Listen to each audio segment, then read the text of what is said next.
Are you ready for it? Oh. Are you ready for it?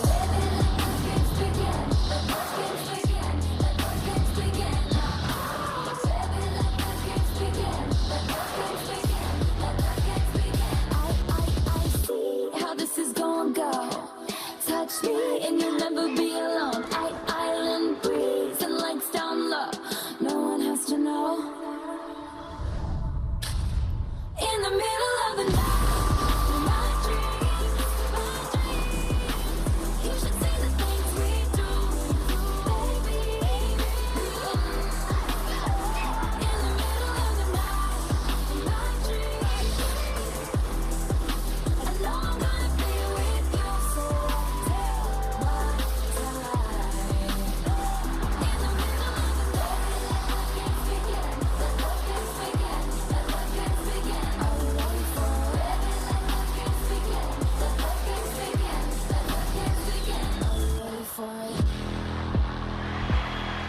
oh, we know you are ready for it. And these folks inside the stadium are too. Many of them are eager just to get a glimpse. They came in here 2 hours ago, been in their seats about an hour. The Tide have been on the field. The Noles, a little extra time in the locker room. Words of inspiration from Jimbo Fisher, and finally they have tried it out. Captains are midfield for the coin toss. And Kirk, you said it well. It's a mix of crimson and garnet in here, but it feels like January, not early September, doesn't it? Maria Taylor, happy to welcome her to our Saturday Night Football team this year. She's with Jimbo Fisher.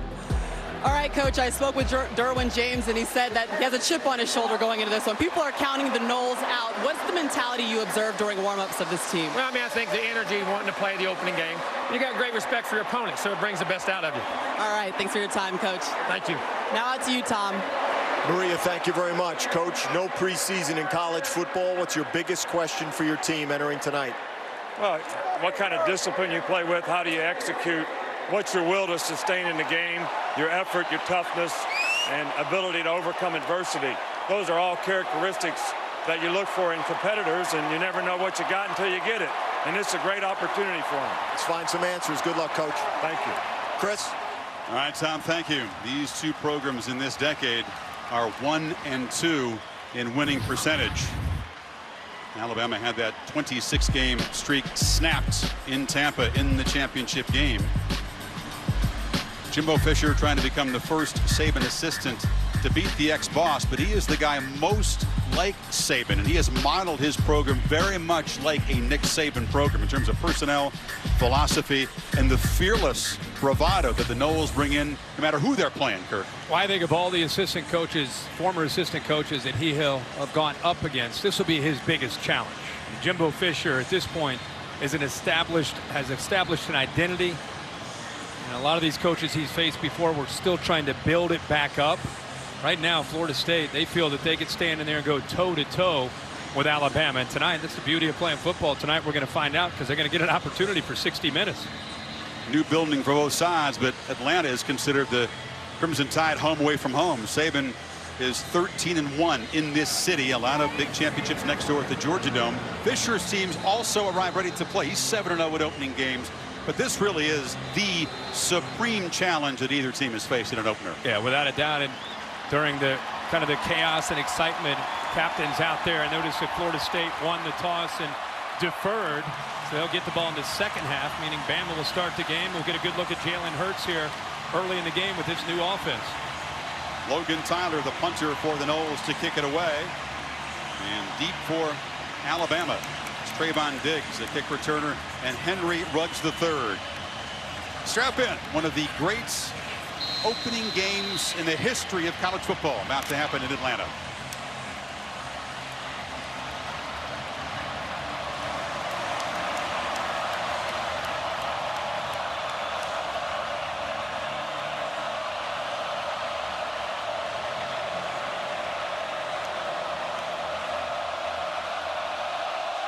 And the lefty boots it toward the end zone. Or does it leave it there? So Jalen Hurts comes out, Kirk. Remember the first play of his college career against USC? It couldn't be any worse. He fumbles the football in the very first play.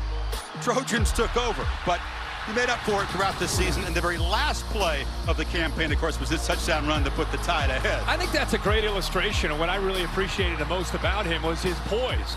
I mean, he made mistakes as a true freshman, but a lot of times he would keep that and kind of put it behind him and step forward and make a play after making a mistake.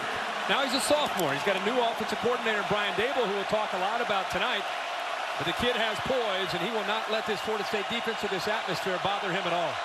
Damian Harris gets the start at tailback, and he gets the football. And he's got room. Harris into the secondary, in the Noles territory, and finally forced out of bounds inside the 45. Well, the right side of this offensive line watched him come off and establish a seam right in here. He hits it right between the right tackle, Womack, and the big tight end. Right there, they set the edge. A missed tackle by Noddy, and the linebacker who had shot to the outside, surprised, thinking that the ball was going to go wide, and Damian Harris cuts it back underneath him, and there's nobody left. 34 yards in the opening play of the season. Sims in motion. Hurts from the pocket. Lofts it downfield for Ridley, and it's overthrown. Tavares McFadden, the corner, was in coverage. He had him, but missed him. Tonight's Chick-fil-A impact players. Brian Dable decided to take a shot early here. He's got a lot of athletes. Bo Scarborough, you see in the backfield, along with Damian Harris, who we already saw. Calvin Ridley will be matched up one-on-one.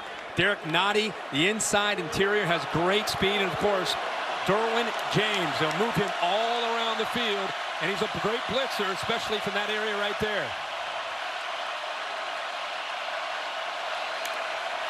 And then 2nd and 10. Harris has it again. Sutter set, gets the edge, is knocked out hard after about a 5-yard gain by McFadden. 3rd down coming up. You know, Florida State has great skill as far as a defense. They're very athletic. Reminds you a lot of an LSU. But the one thing you face Alabama is the size and the power and the willpower of an offensive line that can move you off the line of scrimmage. You have to match that power. The Tide were inept on 3rd down against Clemson. Failed in their last 12 tries. Big reason why they lost. Man-to-man across the board from Florida State. Hurts looks right, fires short, and the catch is made short of the 1st down by Ridley. So now a decision for Saban, who needs about a yard. Little outcut there. Good coverage by Florida State. The thing that Charles Kelly wants to see from his defense is he wants to challenge Jalen Hurts tonight. Until he proves that he can throw, you'll see a lot of tight coverage from those defensive backs, trying to disrupt the timing. Bo Scarborough in the game at tailback. Need about a yard and a half on 4th down. Scarborough hit behind the line, fights for 1st down yardage, but just. McFadden was there early.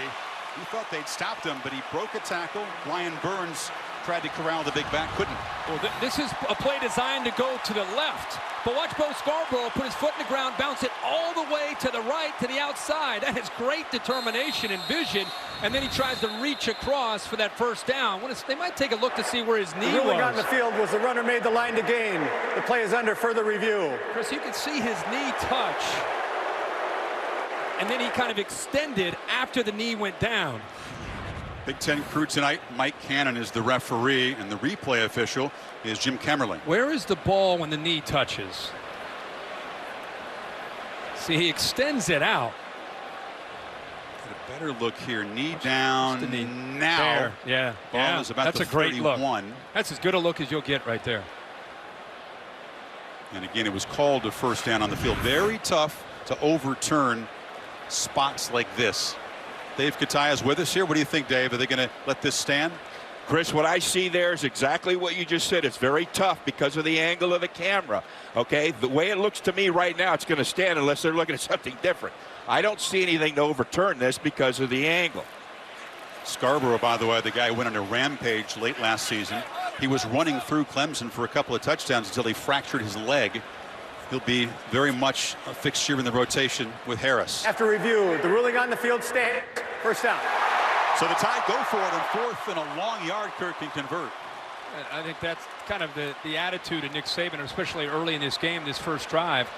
You know, with the official stopping the game like that, a big 4th down, think I have no problem with that. Just to make sure, got to peek upstairs just to make sure the knee didn't hit a little early, and have him extend the ball after that. So, as you point out, though, it always breaks the offense's momentum when you have to stop and look at something.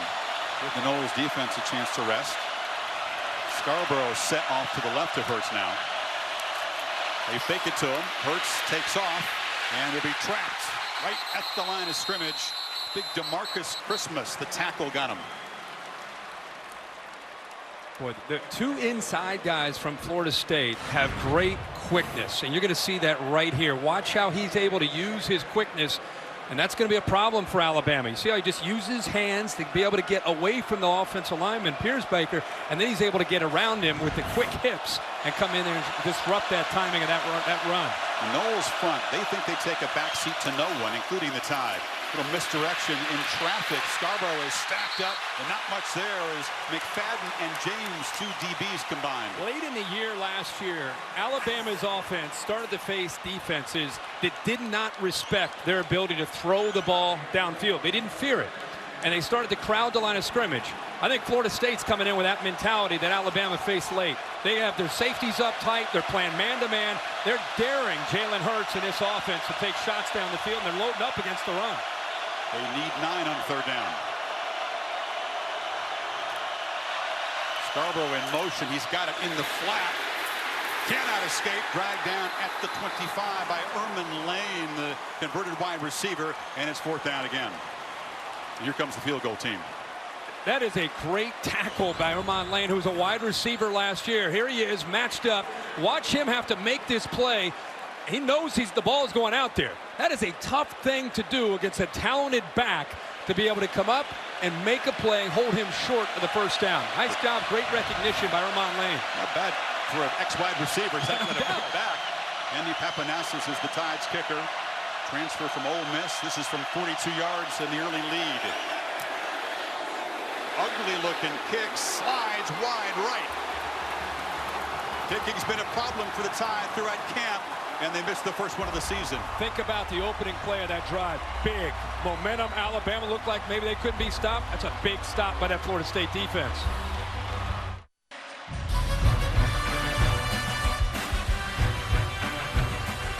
Papanassis didn't quite follow through, says Mike Black, our ex-kicker in the booth. Josh Sweat almost got a finger on it, but the Tide come up empty on the 42-yard miss after a 50-yard 9-play drive. So the Noles take over at the 25.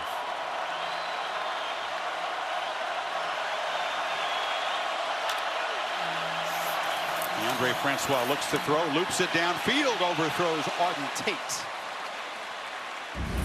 DeAndre Francois, who has played a lot of football, even though he's only a sophomore. Last year we saw him. We talked a lot about how he's continued to come up and show that toughness and poise. He'll need to be able to do that tonight against an Alabama defense that'll come after him. And then being active and the ability to create. At some point, that pocket will collapse. One thing that can hurt a Nick Saban defense is a quarterback that can move around. Can Francois do that tonight to the Tide? As you pointed out, he was hit a lot last year and sacked 34 times. Protection, a huge issue tonight for the Noles. He's got it in this pass, and it's complete over the middle. That's Keith Gavin, who's expected to make a big contribution, a new receiver on this team. Didn't have a catch last year. Yeah, we talk so much about Francois and what they're going to do. Let's not forget what Alabama's lost up front. Are they going to be able to pressure Francois? Think about the last 2 years, the defensive linemen that they have lost. Jaron Reed, Ashawn Robinson, Jonathan Allen, Ryan Anderson, Tim Williams, Dalvin Tomlinson. It's a whole new wave of guys led by Daron Payne, the only one who's really played a lot of football. Can they get pressure on Francois? A goal line group on third down at about a foot. Francois keeps it. He's patient, and he's going to move the chains. Francois would impress me, Kirk, despite throwing for 3,350 yards, never had a multi-interception game last year. Really shakes off mistakes well, doesn't he? He puts them behind him. You know, some of these athletes, no matter what sport you're playing or watching, you see guys make mistakes. Sometimes they let it affect them and it leads to another mistake. And then there's other rare athletes, the special ones, have an ability to just forget about it and play that next play. And playing quarterback at this level, you have to have that ability if you want to be a special player. He's a backup left tackle. Josh Ball is in the game because Derek Kelly's helmet came off on that play. Francois is pressured from the right side, fires to a wide open man. Catch is made down near the 40-yard line by George Campbell, another new member of the receiving corps. And George Campbell, highly touted. One of the best receivers coming out of high school football a few years ago. He's just been beaten up. Injuries. Jimbo Fisher telling me on the field before the game, look out for 11 tonight. He's healthy. He can fly. He can make plays. Now as a sophomore, 6'4", 207 pounds, makes a big play here early. Yeah, he's a five-star guy that Alabama offered. Sat out all of last year with that injury. Picks up 21 yards.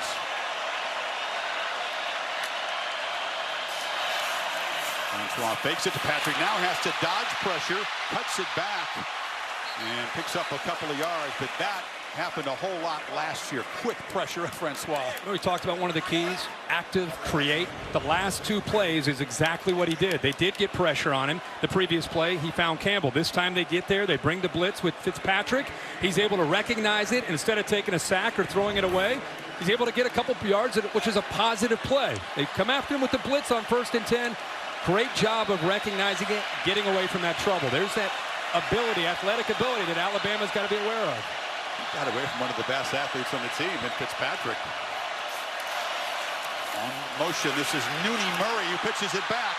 And this is Gavin on the reverse. Gets a block, slips the tackle, and dives inside the 35.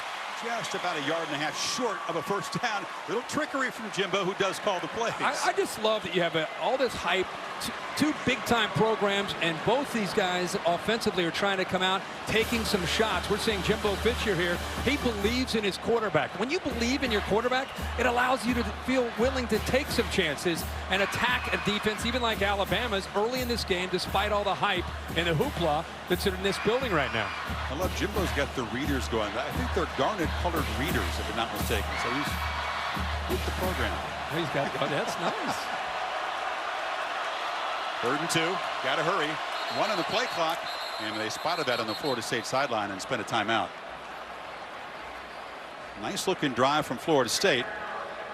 Moved it 41 yards in 6 plays. And Francois has looked pretty poised. Boy, it's tough if you run a traditional short yardage 3rd down play against an Alabama front. You better really trust your guys up front. They do have Jack Patrick is a good power back. Well, when you have a quarterback like DeAndre Francois, you can do a lot of different things. You don't have to just rely on running between the tackles. You can also use his ability to maybe fake a kind of a zone read look and then get him out on the edge where he has the ability to run or throw. Remember, you no longer have Dalvin Cook. Dalvin Cook was the answer in these situations in the past, and you can see the production of what he did for this team last year. Not only running the football, but as you and I were talking about last year, he's 2nd on the team in reception yards too. But I think you can put the ball in the hands of the best athlete on the field, Francois, and give him an option here of a run or a throw. May have 2 plays to get the 2 yards. I think Fisher would likely go for it if they're close.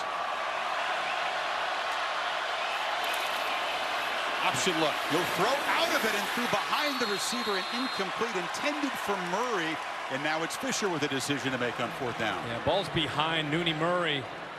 Murray gets open, actually beats his man Everett, but the ball's just thrown behind him. If he throws that out in front, watch the ball get behind him. He throws it out in front. That's an easy first down. He may have hurried that just a bit. This is out of Ricky Aguayo's normal range. This would be about a 51-yarder, so they're going to go for it. We just talked about the previous play. What should you do? Get him out on the edge, give him the ability to run or throw. It's hard to go away from that look just because it's typically pretty effective with Francois. Got to hurry again. Murray in motion. They snap it at 2. Francois rolls out, is hit and dropped for a loss, and the Tide defense rises up. Sean Dion Hamilton makes the sack. The guy who was injured and missed the playoff last year is back in a prominent role for this defense. This play would have worked, but the timing here, you're going to see receiver here, but watch Gavin never turns around and looks for the football. Quarterback's working to get out here, but look right here.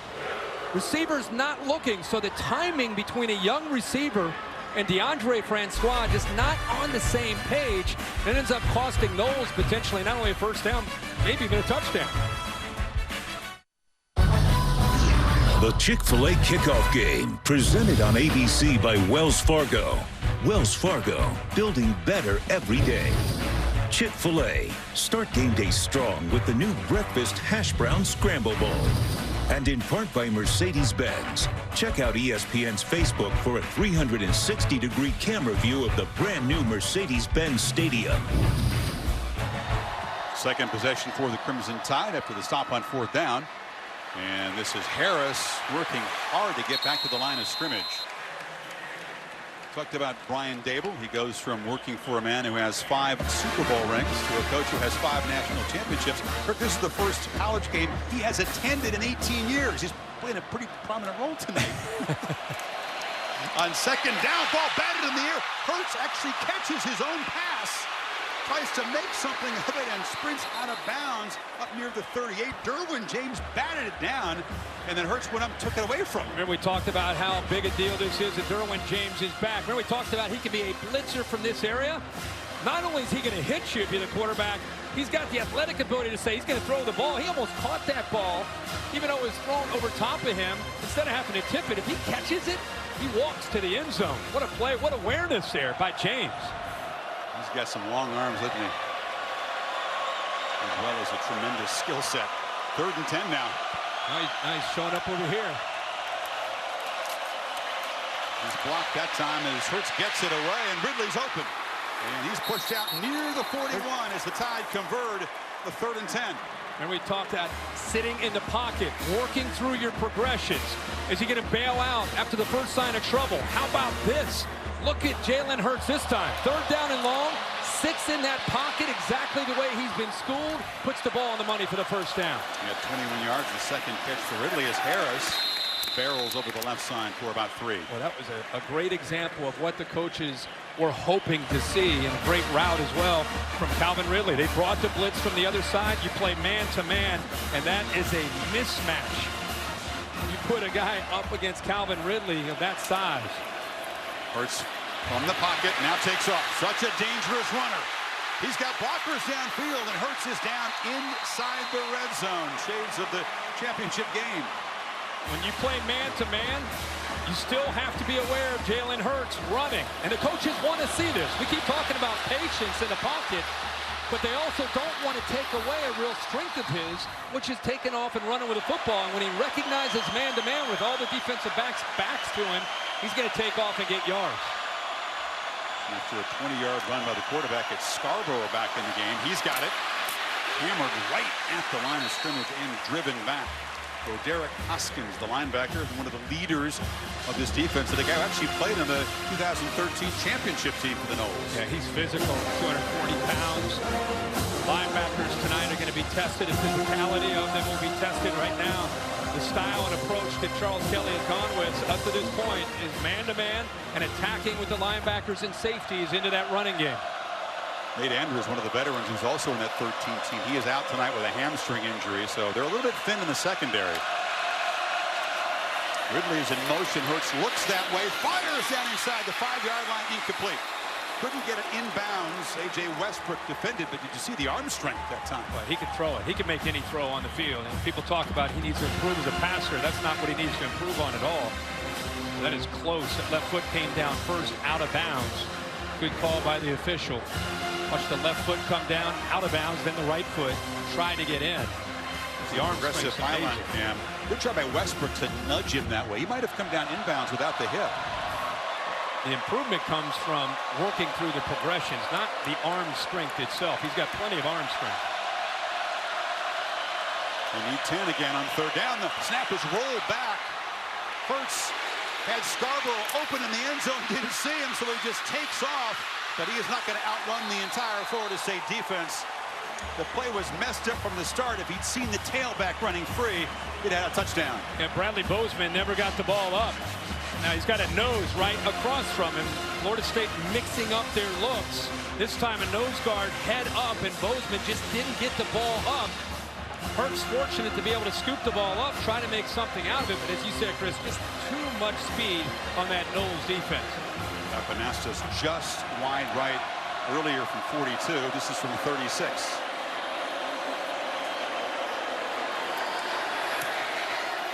He's pushing it wide right again. Nubb sneaks it through just.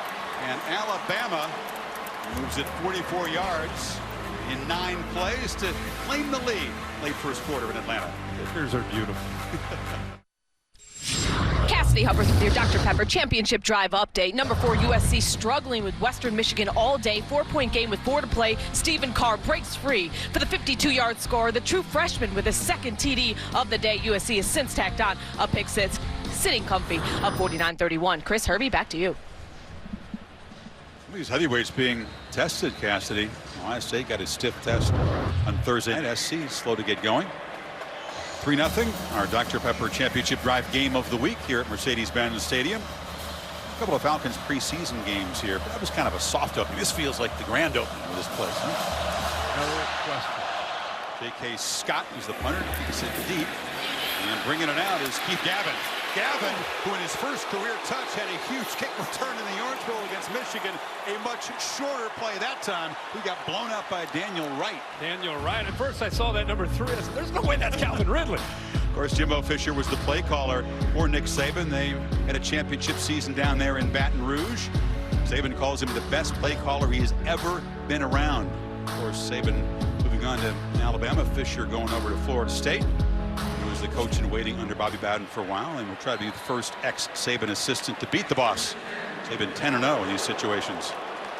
But Jimbo will tell you that he is 9-1 against the SEC. He wants to point that out. 6-1 against the Gators.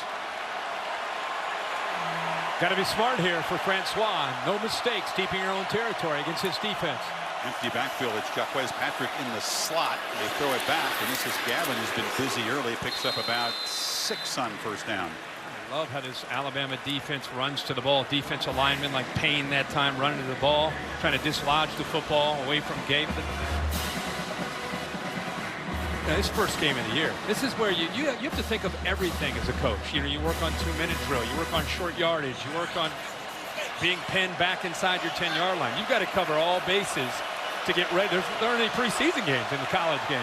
You said be careful, but he goes empty backfield on a first down against Alabama. Back in the I formation, and they put in a quick handoff. Short gain there by Patrick, a powerful runner, 230-pounder, a junior. Well, I think with all the hype of Cam Akers, the true freshman, who we'll see at some point tonight. I hope we do. Yeah, but I think a lot of people are thinking, where's Akers? But these coaches, they get in these big games, they're going to rely on guys that have been around, been in these big games, felt the speed of these games, felt the speed of the atmosphere, and understand it. So Cam Akers maybe will get a look later. They might see how he responds. But right now, they're relying on the junior Patrick. That makes a lot of sense. Akers is the other 3 on this team after Derwin James. 3rd and 2. And a whistle. Jimbo called another timeout. Once again, the play clock was winding down, so he spends 2 timeouts in the first quarter. Quick break as they discuss this 3rd and 2 play. What a fan-friendly stuff with this beautiful new stadium. If you want to not watch the game, but watch it virtually, you can do that in the lobby. And Kirk, this is great. They have the helmet of every high school in Georgia that plays football in the lobby. And fans just stop and find their team's helmet. And they borrowed it from the College Football Hall of Fame, which is a short walk away, but that is neat. Community. Yeah. I love that. I love to see that. You don't see high school helmets in a professional stadium like that. Francois on 3rd down, delivers from the pocket, and the catch is made, and the first time converted by Ryan Izzo, the reliable junior tight end. So the timeout works out here for Jimbo Fisher. It's just, hey, you've got to beat the safety one-on-one. Izzo, who really is coming on as a tight end, matched up against Ronnie Harrison, and Jimbo Fisher. We talk a lot about Brian Daboll's NFL background. Jimbo Fisher finds matchups to his advantage as well. That time Izzo beats Harrison on a big 3rd down. Jimbo loves Izzo. Only 19 catches last year. Should play a bigger role this year, but does all the little things well. Play fake on first down. Francois wants to take a deep shot. Downfield. Jump ball. Arden Tate's got it at the 35. The big 6'5" receiver went up and got it over Anthony Averett. Chris, great point. 6'5", and probably had as good a camp as anybody in Tallahassee. Look at this throw. Waits for it, goes up and over to make the catch. I love that he put a lot of height on the football to allow Tate to go up at 6'5" and go over the 6-foot Everett. Jameis Winston really appreciates Francois here tonight, checking this one out. So that's the kind of downfield big play we used to make. Patrick, early penetration, blew the play up, and he battles back near the line of scrimmage. Isaiah Buggs, a backup defensive end, was quick to penetrate. Deondre Francois right now just seems to be in a nice rhythm, very comfortable. Even when he has traffic, even when he has defensive linemen closing in on him, he is patient. He's looking downfield. His eyes are downfield into coverage. Alabama has not rattled him at this point at all. 5 of 7, 84 yards so far.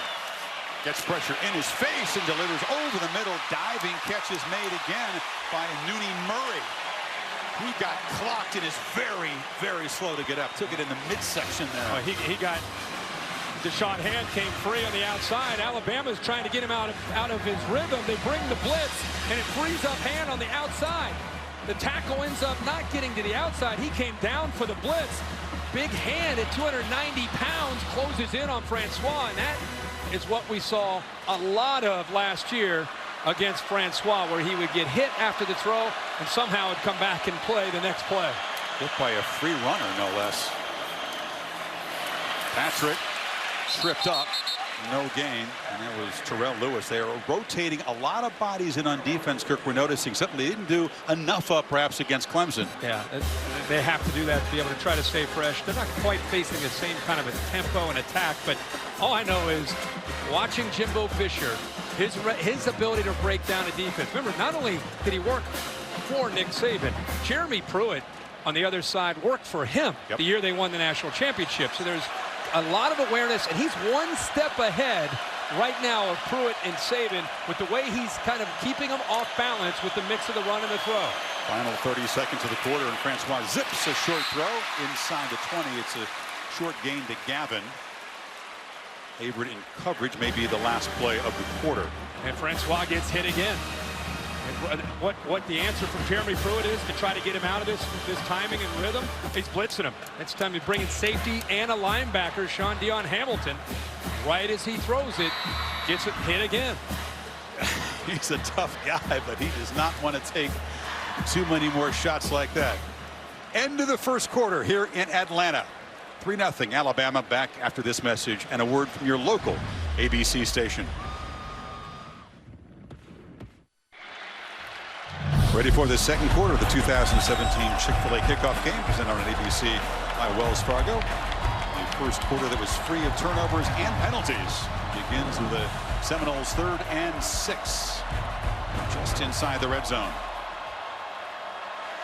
Wasn't ready for the snap, but Francois adjusts and fires complete. Murray running free, first and goal, Florida State inside the 5. He is sharp tonight, Francois. This is man-to-man, and a little hesitation by Murray. Kind of stacked on top of each other, and two on two. You had 2 Florida State receivers and 2 Alabama defenders. And thankfully for the quarterback, Francois, he has time to be able to sit and wait for Murray to clear away from Minkah Fitzpatrick. But good separation, but it was really more about the protection, especially on the 3rd down up front. 2 tight ends in the game, as is Patrick. He's got him on first down, lowers the head, and slams for about 1.5 yards. I think this receiving corps, Kirk, which lost their top 4 pass catchers from a year ago, pretty sharp start against a good Alabama secondary. Yeah, Moody Murray we knew about from last year. Auden Tate has improved immensely to watch him. He is a different receiver than we saw a year ago. Last year, because of his size, he was more of a threat down in the red zone to go up and make a play. He's a complete receiver. And also Keith Gavin is coming along as well, making plays. They got 3 receivers. You throw in the big tight end, Ryan Izzo. It's a difficult package to deal with. High formation on 2nd and goal. Throw to the end zone. Tate goes up. Touchdown, Florida State. Right on cue to look for the red zone weapon, and he beat Minkah Fitzpatrick. That's exactly right. I think this play it kind of symbolizes the Florida State attitude here in this first half. They're going after, of course they're going to want to try to throw the fade, but they're going after the All-American, Minkah Fitzpatrick.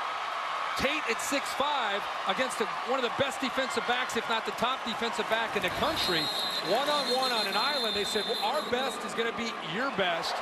Kind of an attitude from the Noles. The play is under further review. They're going to review this. Tate showed tremendous hand strength trying to grip the ball. Let's see if he took it all the way down. There was a little bit of a bobble at the end. And a little bit of a bobble at the end. Minkah doesn't give up on the play. See him battling to try to get his hands on the ball? No, he comes down. Hold on. After he hit the ground out of bounds, it kind of popped up. Dave Kataya. At our college football seminar, we get coached up. This would be a good one for Roger Redding to talk about next summer, because we've seen examples where the ball, after you think it's a touchdown, it bobbles at the end. It never hit the ground, but he may have been out of bounds when he finally collected it. After review, the ruling on the field is confirmed. Touchdown. I think that's a good ruling, and that was a great drive for Deondre Francois. No doubt. 11 plays, 90 yards. Remember we talked, this is what you practice. You're pinned back deep inside your own territory. He came out in the first play with an empty. That's how much he trusts his quarterback against Alabama. He goes 7 for 7 for 86 yards and a touchdown pass to Tate. Ricky Aguayo adds the point after touchdown. You want to know why these guys are a test for Bama? Because they come in here with no fear of the Crimson Tide.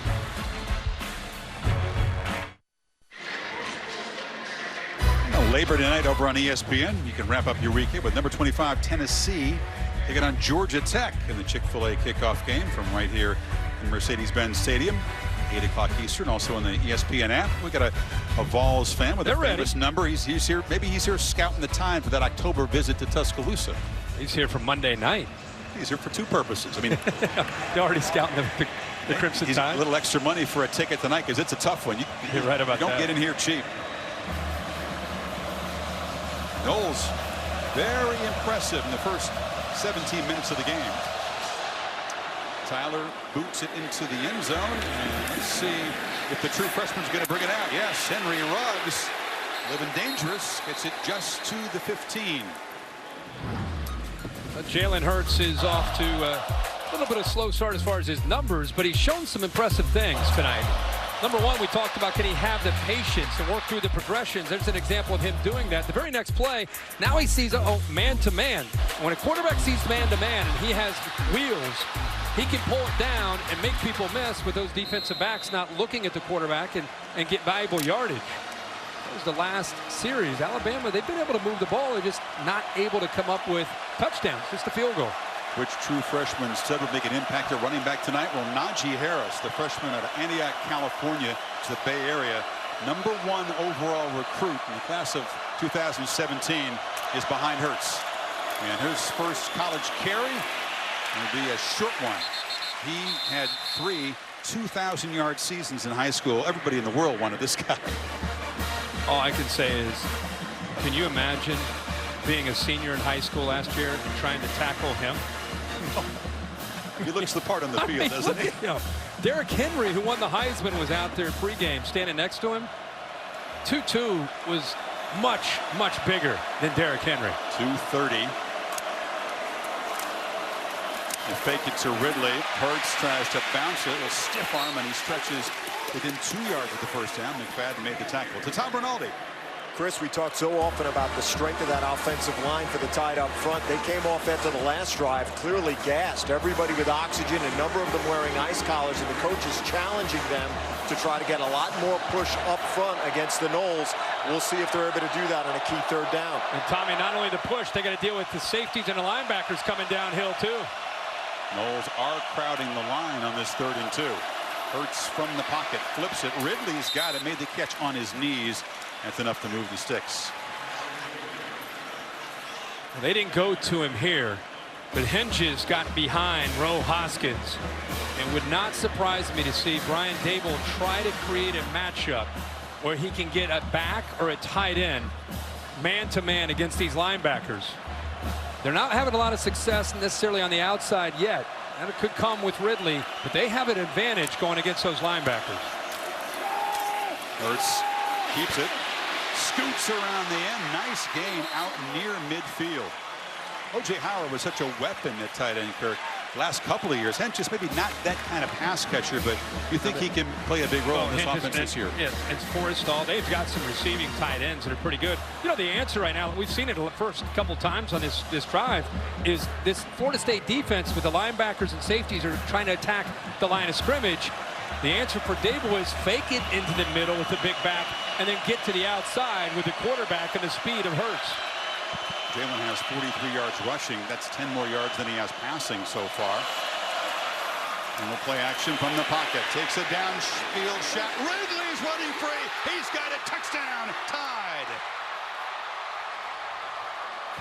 53 yards.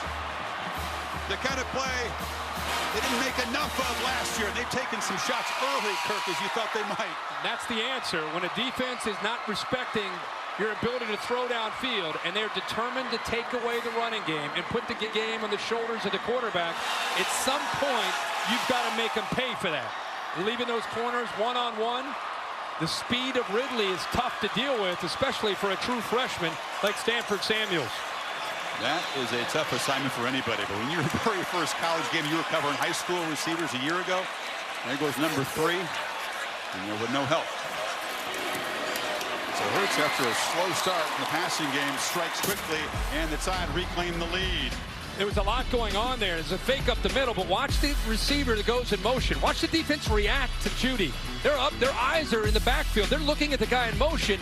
They're leaving the corner all by himself as a true freshman against arguably the most elusive, one of the best route runners in college football, Calvin Ridley, and Samuels loses that matchup.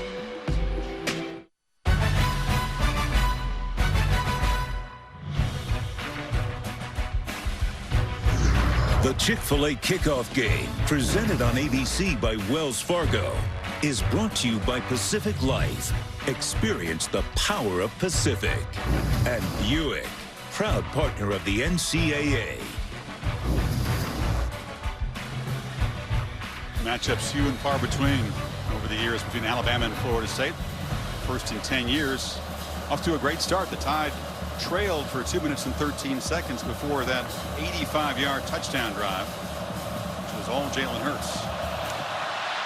Gavin, along with Derwin James, they kick it away from Derwin. They spotted him back there, and it's a touchback.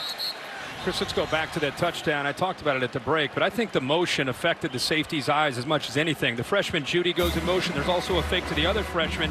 But look at the safeties with their eyes in the backfield. Now you're going to leave Samuels one-on-one. The Alabama coaches have told us the greatest thing about Ridley is the most natural route runner. You see the little stutter, the little stem to the outside? It's not just the speed, it's how he sets you up.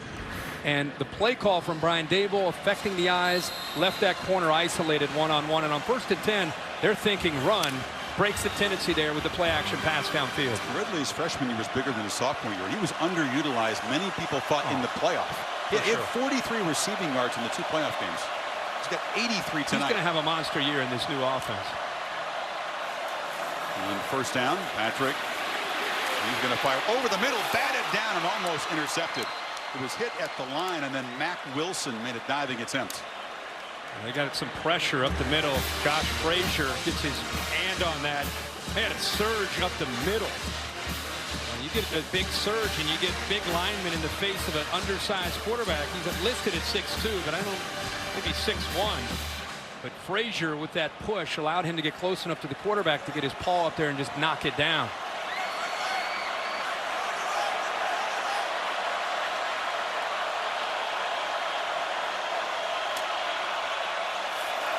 Second and 10. Francois gets good protection. Again, the ball's batted down at the line. Again, it's big Josh Frazier, who's a backup nose guard. Like you said earlier, Chris, they're rotating bodies in there. He's a backup who could play anywhere else, right? No doubt about it. Look at him, though. He's getting double teamed. He knows he's not going to get in there. That's a pretty good job of knocking that down. Again, keep in mind all that Alabama has lost up front in the last couple years. So guys like Frazier are going to have to step up and make plays. He's done it the last 2, knocking those balls down. It's Fitzpatrick crowding the line. A blitz look on 3rd and 10. And now they back out of it. Tide rush, only 3. Patrick's got it underneath, but he will not get first down yardage. Interesting wrinkle just before the snap, and it works. It's amazing how a touchdown pass can affect the momentum of a football game. You could feel at the kickoff when the Alabama defense took the field. In my opinion, it's the first time I felt juice from that Alabama defense, like an attitude that you could feel from up here. And first couple plays, they knocked the ball down. They set up a 3rd and long, and next thing you know, it's 3 and out. Offense gets the ball back, but the momentum switched on that touchdown pass. First punt of the ball game. Trayvon Diggs back deep. And Logan Tyler standing at his 17. Play clock down at 2. And it's a high boot.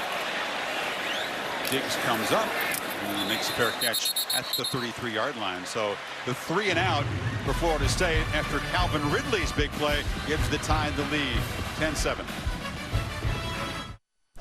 Cassidy Hubbard with your AT&T Field Pass. Number 16 Louisville taking on Purdue, and David Blau finds Richie Worship to put the Boilermakers up 14-10. Meanwhile, Lamar Jackson 272 total yards in the first half. Chris, Herbie, back to you guys. All right, thank you, Cassidy. Tide offense back to work with a 3-point lead after a 35-yard punt from their own 33.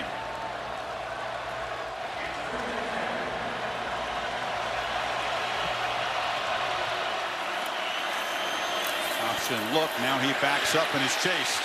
Way behind the line, just heaves it out of bounds. For Jalen Hurts from Houston, sending out prayers and support for his hometown. His family is all okay and safe. Seeing his wristbands there, but he's definitely mindful of the suffering in all of East Texas. Yeah. Another member of the Tide, Tony Brown, the senior. He comes from Beaumont, which is right near the Louisiana line. There he is, number 2. Alabama able to, within the NCAA rules, fly his family out of an area that didn't have any power. His dad has some medical conditions, needs to have electricity, so thankfully his family is now safe. Scarborough, hard-earned short gain, and certainly our thoughts are certainly with everyone in East Texas hit by the devastation. They need your support, your donation. You can help the American Red Cross provide warm meals, shelter, and hope to these families. Please donate today. Go to redcross.org/ESPN. So many acts of kindness since that devastating storm. Hasn't that been inspiring? Yeah, it really has. Samaritans. Yeah. J.J. Watt did a phenomenal job. Unbelievable. Raising many, many millions. Been great. See people coming in and helping people out. Tide need 8 to prolong the drive. Pressure. Gets away, incomplete. He got hammered again. Running free was Derwin James, and it's 4th down. And they overloaded that side. It wasn't just Derwin James. They also put Burns out here to the outside of the tackle. Then it frees up the fleet-footed Derwin James to be able to come out there. Nobody picks him up. You know, since LaMarcus Joyner has played here, when Florida State puts a guy in that nickel spot right off the edge of the tackle, chances are on 3rd down, he's going to blitz.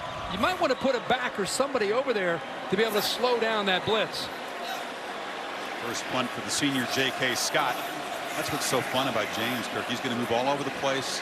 He had a phenomenal freshman season before injuries cut short the sophomore campaign. This is what Scott does. He just gets it up in the jet stream and boots it way down there. So he bounces backwards and roll out of bounds at the 23-yard line, and that's where the Seminoles will take over.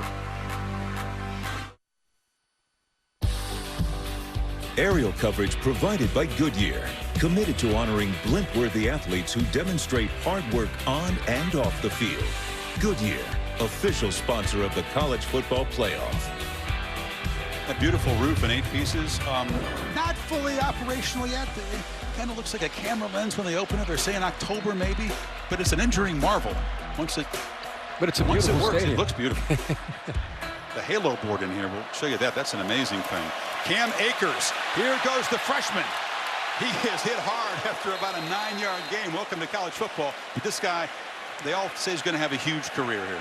Well, we were just talking at the break about they're going to get a little bit of a running game going and try to balance things out. And Jimbo Fisher must be thinking the same thing. He finally gives Cam Akers, the true freshman, a chance to get out there and touch the football for the first time. And how about this first carry of his career? Welcome to college football from Ronnie Harrison. One of the biggest hitters in the sport, right? Right. They didn't have too many guys in high school hit like Ronnie. And 2nd and 1. And guys got it again. He had 100 yards. Look at the strength there, by the way, as he pulls tacklers for a first down. Well, he's a big guy for a true freshman. And remember, they're trying to replace Dalvin Cook. Dalvin Cook, one of the best backs that Florida State has ever had. He's here tonight, cheering his guys on. But he's a tough guy to have to replace. And there's a different feel. Patrick is taller, longer, powerful guy, but Cam Akers' low center of gravity will remind you, his skill set will remind you a little bit more of that Dalvin Cook, Devontae Freeman type of back that Knowles have had here.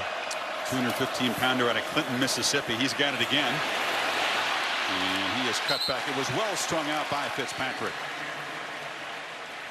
One thing that coaches worry about with young backs who have just dominated the high school level is they were able to get away with things in high school with their speed you just can't get away with in the college game, whether it's running, bouncing things to the outside and down the sidelines. It's a feel, and guys eventually, a guy like Cam Akers eventually will feel he wants to get his shoulder square with his power and get upfield. He did that the first couple times. That time he bounced it, tried to get wide, and again with Alabama there's a lot of speed and they do a good job of keeping and containing him. Imagine the adrenaline for a true freshman in this environment against this defense. Francois looking left, throws high, and the catch is made by Murray on the far side. It's a short gain, and Fitzpatrick stopped him right there. It'll be 3rd down. Well, that was a great break on the ball that time from Minkah Fitzpatrick. Got beat earlier for a touchdown on that fade Auden Tate. That's probably his greatest strength. They move him around. We keep talking about Derwin James. Watch 29, Minkah Fitzpatrick bounce around and do different things. Back at safety, they're moving to star. Now they've got him at what they call money. Got him walked up right over the tight end, up at the top. Knowles 3 for 5 on 3rd down, need 5. Here comes the pressure. Hit as he throws, and it's incomplete. The whole timing of the play disrupted, and Murray wasn't turned and ready. 4th down. The receivers were jammed there. They've stacked the receivers to the right of Francois a couple times and had some success. And that time, Nooney Murray and Auden Tate's waiting for Auden Tate to try to clear. He just kind of got stuck with the defensive back, never was able to clear. Levi Wallace locked him down and disrupted the timing. Rashaan Evans provided the pressure. He had some help there. And so the Knowles, a couple of unproductive drives after the touchdown pass. And Trayvon Diggs back to receive the punt at the 15.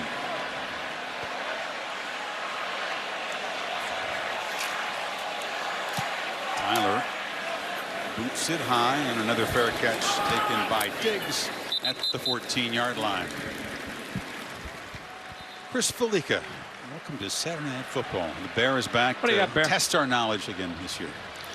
Hello, gentlemen. It's now time for tonight's Aflac Trivia question. We're going to ease you into this one, I think. You're so formal, Bear. 2 national championship contenders here. The loser probably still in the title race. So we're going to ask you, who was the last team to win the national title after losing their season opener? I'm buzzing in right now. I got it. Yeah, I got that. It was somewhere in the Miami in 1983, right? That lost to the Gators. I thought Ohio State lost to Virginia Tech. It wasn't the opener. Was it? It was second game? Yeah, second game. Am I correct? Is that correct? Your alma mater? Well, he's not allowed to respond to that. He didn't have to. It's Miami. Billy Bonnell said you cannot respond. Shut him down. Harris. A short gain. All right, bring him back because I know I got this one. I'm 1-0. I jumped. All right, I get next week. You get this week. It's a formality. We will ask you. We will answer the question now. That's tonight's Aflac Trivia question. Who was the last team to win the title after losing their opener? And it was the Miami Hurricanes. You and Baron cahoots together on that? I think I might have equaled last year's season total of correct answers on opening night. I know. Now I'm worried. That was a fairly memorable championship game. 2nd and 6. 6 minutes until halftime. Hurts from the pocket, loses time, and he'll lose some yardage. I'll tell you, which defensive front has had the edge so far? You'd have to say Florida State, wouldn't you? Well, Charles Kelly has a defense that can get after the quarterback, and they do it with different people, whether it's Josh Sweat or Brian Burns. This time, Matthew Thomas was involved in getting in there because he can rush the quarterback, too, off the edge. When they're getting a push in the middle with Noddy and Christmas and putting the lineman back into the quarterback's face, there's going to be a lot of speed coming off the edge. Tide needs 7 on 3rd down. And Sims going in motion to the right. Hurts has protection. Throws it underneath to Ridley. He's going to have to work hard to get the first down. He's not going to make it. He was driven back there. A strong play to deny him first down yardage. It's good defense. Again, Charles Kelly deserves a lot of credit. Chris, we called some of the Florida State games last year, early in the year. Remember the Ole Miss game, the Louisville game? Saw a lot of busted coverage, and a lot of that had to do with just youth. Charles Kelly did a great job of keeping that defense together last year. Second half of the season, it was a different group. And they're off to a very good start tonight with their eyes on the football, making plays on the ball.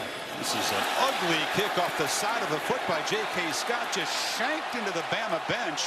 And Florida State's going to have tremendous field position. Boy, he is an all-world punter who's destined to kick on Sundays. That was one of his worst ever. And just a shank directly off the outside of the foot. You're talking about one of the best punters, if not the top punter in the game. Encouragement from Saban. Yeah. A 9-yard punt gives the Noles the football at the Alabama 31 with 4:45 to play in the half. You feel like you got to cash field position like this in against Alabama. Yeah, see if he takes a shot here. See if he tries. Akers is still in that backfield with a sudden change like that off a bad punt. Deep in Alabama territory as he try to create a matchup. It's a reverse. Campbell going to be hit and dropped for a loss. So the second time they tried a little trickery there, and Terrell Lewis wasn't buying it. He stayed at home. He'll lose about 5. Yeah, that is great discipline by Lewis. He's going to be right out here and work his way to the outside. He is 6'5", 254 pounds. Think about being that big and being out in space like that against a wide receiver that has speed like George Campbell. Terrell Lewis is a name to remember, trying to replace all that great ability that Alabama lost. 24 is a guy that's going to have to keep making plays like that. Francois is a good thrower. He's not a great blocker. You saw that there, too. And 2nd and 14, gets back to his normal job, but mistimed again as Gavin wasn't ready for it. Oh, almost a big play that time by Rashaan Evans, middle linebacker who's taken over there for Reuben Foster, who has moved on. 32, has played a lot of football. He's been more of a situational player. Now he's thrown into the middle of the defense to become one of the alphas of that defense. He got his left hand on the ball. Kind of disappointed he wasn't able to get 2 hands on it because that could have been an easy interception. How about you take over to 31, you go backward 4 yards. You're not in field goal range. Let's see if Fisher tries for an underneath play to get him closer. Takes a shot. Francois, yeah, throw underneath. That's Gavin making the catch, but he's going to be trapped behind the line of scrimmage. Levi Wallace, the backup corner, made the play. And how about the job of the Tide defense after the shank punt? Yeah, Jeremy Pruitt has to be proud of that defensive effort. Jimbo Fisher taking a chance there on 1st and 10. When Pruitt's group was able to get that big loss, boy, Florida State behind the 8 ball on 2nd long and 3rd and long. And the Alabama defense steps up, as you said, after that bad punt. He hates to have to punt this. I mean, this is killing Jimbo, but Tyler's out there to try to pin Alabama back deep. That is a missed opportunity that was handed to them off the punt there. Diggs runs back late as the returner. Tyler just drops the point, kicks it with backspin. It's not a thing of beauty either. That's not what he was looking for. Let's see where they spot this. So they marched back to the 23-yard line, and Bama will take over with 3:06 to work with. Kirk, are you ready for the next Saturday night? It's another monster early season showdown as Baker Mayfield, I think he had 1 incompletion today, was it? In Oklahoma, rolls into the horseshoe against J.T. Barrett and the Buckeyes, who had 29 unanswered after falling behind Indiana, the game that you called on Thursday. Yeah, that was a good challenge for them early in that game from Indiana. They'll be probably a different team when they get home to Columbus, and a different challenge from Oklahoma. Baker Mayfield is a quarterback that kind of plays inspired football. It was Utah today, but he was good. He was a little chippy too. He's got a little attitude, which you can appreciate. And it'll take that attitude to go on the road and win next week. I hear you. 12-yard punt after the 9-yard punt. And it's Ridley in motion, but they hand it to Najee Harris, and this is the all-world true freshman running back Would love to make an impact in his first college game. Short gain there. How are they going to play this year? They're going to try to be a little aggressive and take some shots and add to the lead before halftime? I think it depends on if they're able to get a first down here. I think they're approaching trying to get this first down with the same mindset they probably had the whole first half, and get this first down. I think your energy and your attitude changes. Get a little bit more into that 2-minute mode. Now they put Harris split out to the right from an empty backfield. Not much urgency as they let the play clock roll down, and now Hurts rolls out and just throws it into the bench, and they've got 2:20 to work with. It'll be third down. Matthew Thomas provided the pressure. Matthew Thomas, he kind of tipped his hand there a little bit, walking off to the outside. I thought we might see a quarterback draw up the middle. There wasn't anybody left in the middle, but talk about closing speed. Watch him off to the left. He's a big man, 6'4", 227 pounds with that kind of speed. Remember, Jalen Hurts can run too, and force that ball to just be thrown away. Sets up another big third down here. And if they don't convert, they're going to have to punt it away, and the Noles are going to have some clock to work with before halftime. Hurts again, very quick to leave the pocket.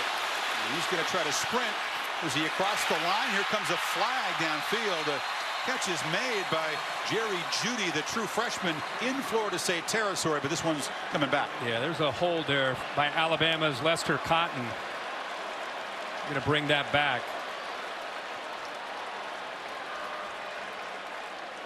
Very close to the line when he threw it, too. Offense number 66. 10-yard penalty, third down. And the right guard, Lester Cotton. I don't even think he really needed to do this. It's towards the end of the play after Hurts actually gets out. He gets his arms around him around Christmas and just tackles him, brings him down. Pretty good effort that time by Hurts just to keep the play alive and keep his eyes downfield, but all comes back after the holding call by Cotton. Yeah, negates a 26-yard gain that would have put Bama in FSU territory. But now with Florida State with one timeout, Alabama's going to run the ball here, keep the clock going, either force Jimbo to use that last timeout or let the clock work down, get it underneath 2 minutes.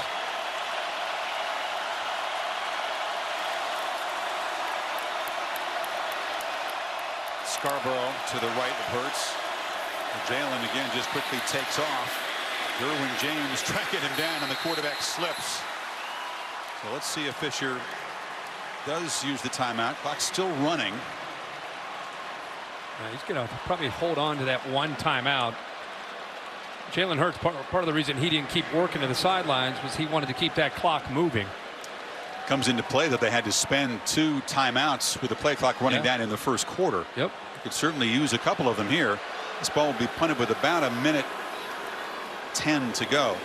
McFadden back deep, the corner trying to continue the tradition of excellent Noles DBs who are dangerous returners. Deion Sanders, Terrell Buckley. Scott after the 9-yard punt. Much better. Very high and deep, and a fair catch made by McFadden after a hang time of about 5.4 seconds. 53 yards. That's more like it. Take a look at this week's college football rankings brought to you by Goodyear. The AP poll, Alabama an emphatic #1. Figure the winner of this game is going to be #1. Obviously the Tide keep it if they win, but the Noles you would figure would jump over Ohio State with a win this impressive if they get the win. Yeah, if whoever wins this game will be #1. And Clemson would remind you sitting there at 5 that feeling slightly disrespected since they gave losses to both Alabama, Ohio State, and Florida State. The last loss each program's had. I'm always courtesy of amazed the how Tigers. you could somehow be disrespected and be preseason #5. That's how good Clemson's program is right now. now.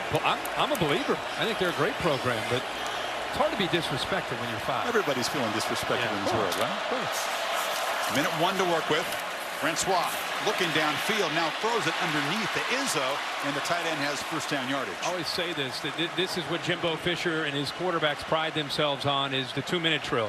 You see a lot of teams work the 2-minute drill. I don't know if you ever see a team work and compete as hard as Jimbo Fisher does against his first team defense every day in practice, especially on Thursdays. Francois Again, over the middle. Again, Izzo uncovered, pulls his way down inside the 35 with 39 seconds to play. Well, Alabama took a chance here. They brought the blitz. When you bring the blitz, it gets picked up. Look at the void there in the middle of that defense. There's nobody there. Brought the linebacker, gives Izzo an easy route, and a nice recognition by Francois. Clock running, 32 seconds.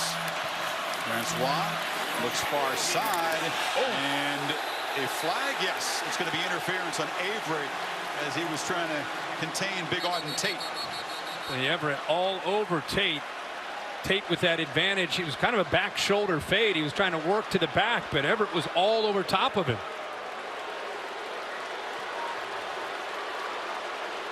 It's a timing route, trying to get it to the back shoulder, but 28, that left hand all over defense number Tate. 28. Spot foul, automatic first down. So the Noles now with 26 seconds and a timeout to play with here. Trying to reclaim the lead. Prior to this drive, remember the Noles had that 90-yard drive. After that, 11 plays, 23 yards till they started this drive. And sometimes it's funny how urgency in a 2-minute drill gives you a little bit of a momentum and a different attitude of an offense. You're right, though. Few offenses as well schooled in this situation as Florida State through the years under Fisher. Francois again over the middle, and it is deflected and almost intercepted. Backpedaling, the ball was touched by Keith Holcomb. That is a great play by Keith Holcomb, 42. He tips the ball, and the linebacker on the other side, right there, 20, Sean Dion Hamilton, almost comes up with the interception. So this time they keep coverage to the middle of the field. Great effort by both those linebackers, but Keith Holcomb makes the play. So one near interception for both defenses. 21 seconds to go. Second down. Francois is flushed. Takes off. Tripped up. Now they'll have to spend their timeout with 16 seconds. Quinnen Williams made the tackle. Third down coming up. So now, Kirk, if they don't make the first down, have to get that field goal team ready.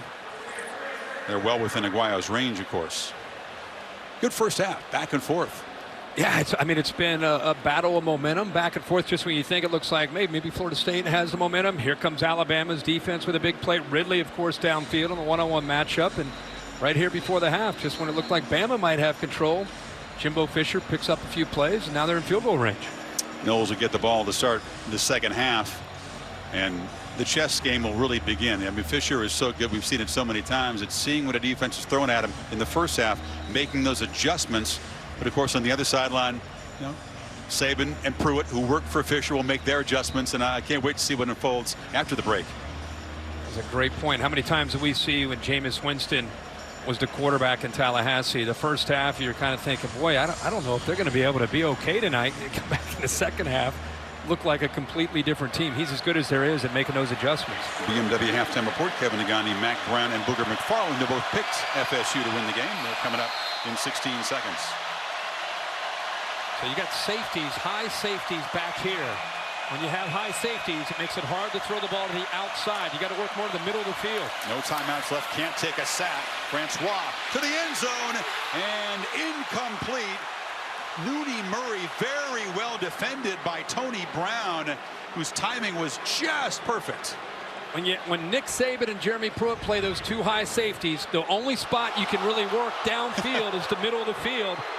The timing was a little early, actually. It was a little early.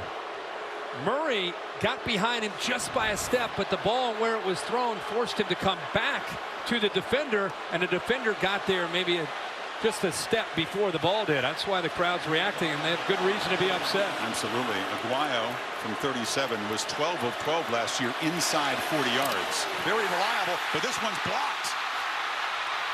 And the Tide have it. Here's Evans trying to make something of this. Rashaan Evans still breaking tackles. He's got speed. He's got no time on the clock, so he's got to get all the way to the house, and he is tackled at the 45-yard line. But Alabama makes a special teams play to preserve the 3-point halftime lead. That was Minkah Fitzpatrick coming around the edge. He shows speed in coverage, and he shows speed around the edge. There's a flag down. It's over in the far sideline. I believe there was a scuffle. It was well away from where the tackle was made on the return.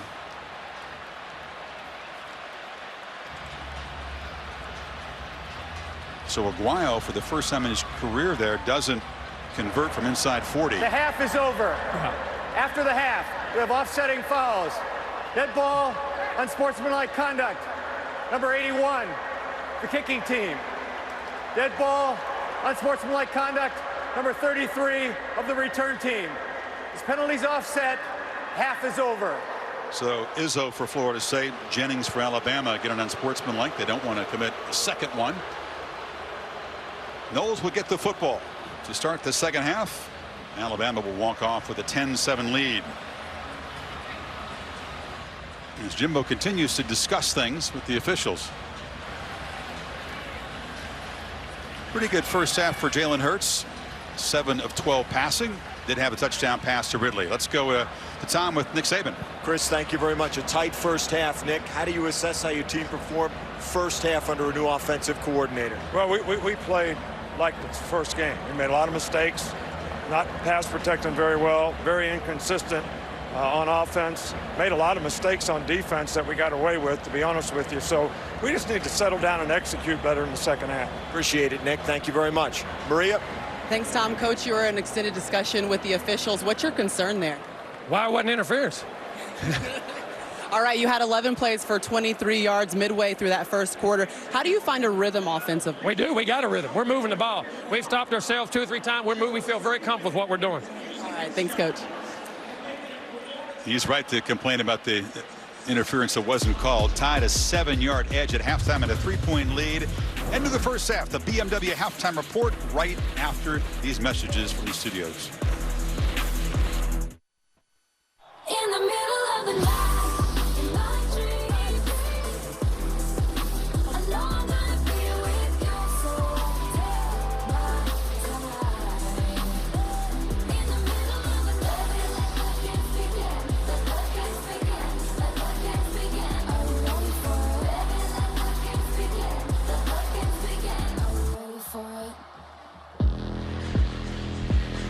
And welcome back to the 2017 Chick-fil-A kickoff game presented on ABC by Wells Fargo. Something rare and special, a top 5 matchup opening weekend of the college football season. Pretty even, pretty good first half. The Noles having a field goal blocked at the end of the half, or this game would be 10-10. You heard Nick Saban complaining about the protection and the coverage, but a pretty clean first half considering the caliber of competition. No turnovers, very few penalties.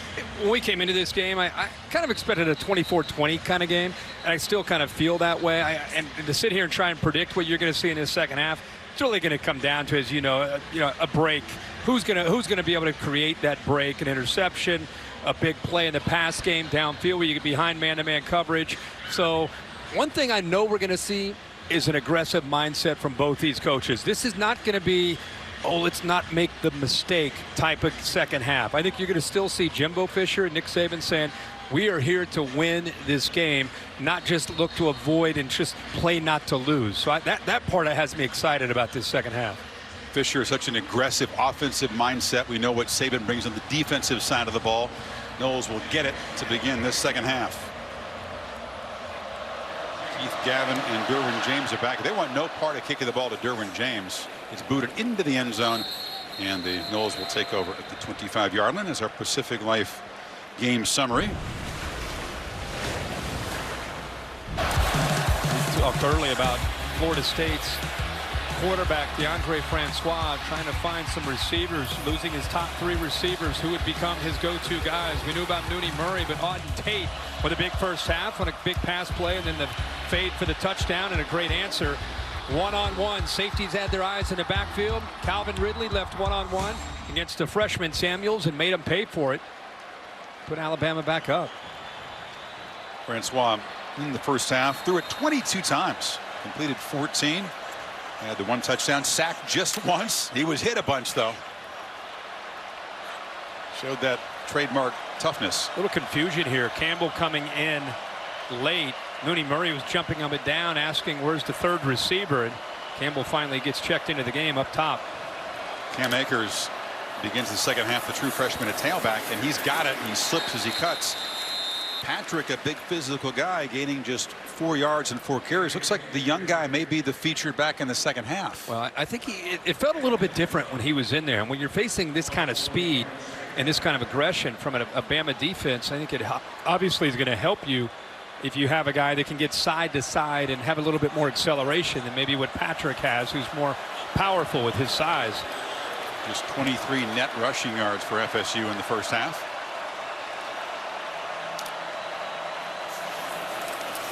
Akers in protection, and now Francois fires to Gavin, who's got a first down out near the 40, hitting Levi Wallace. This is a tight window. Watch the linebacker here. You see him work across the middle, but watch how tight this is inside here. Look at that right there. That ball is tight right between Lewis's hands. Somehow he gets that ball squeezed in. One of the tightest windows I've seen. He had a great freshman year. We're seeing the off-season work for Francois come into play, aren't we? And great focus by Gavin to hold on to the ball. They fake it.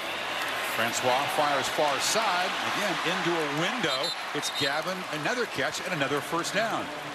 To Maria Taylor. Well, Chris, coming out of the locker room, Coach Fisher told me that he loves what his team is doing right now. He just feels like there's a couple of extra plays being left out there that if they execute, they're going to win this game. I saw him look down the sideline and say, this is fun right now. I've seen him winking at his players inside of the huddles. He says, they're a good team, we're a good team. It's going to come down to who can execute those plays down the stretch. He still was a little concerned with that pass interference play, though, guys. Should have been. This is Akers on the cut. That was instead of first and goal at the 2, a field goal attempt that was blocked. So a big swing on that non-call. I think what Maria is saying tells you a lot about the psyche of the head coach, Jimbo Fisher. Winking and kind of smiling, and I think it tells you that he has a great deal of confidence after seeing big bad Alabama for 30 minutes.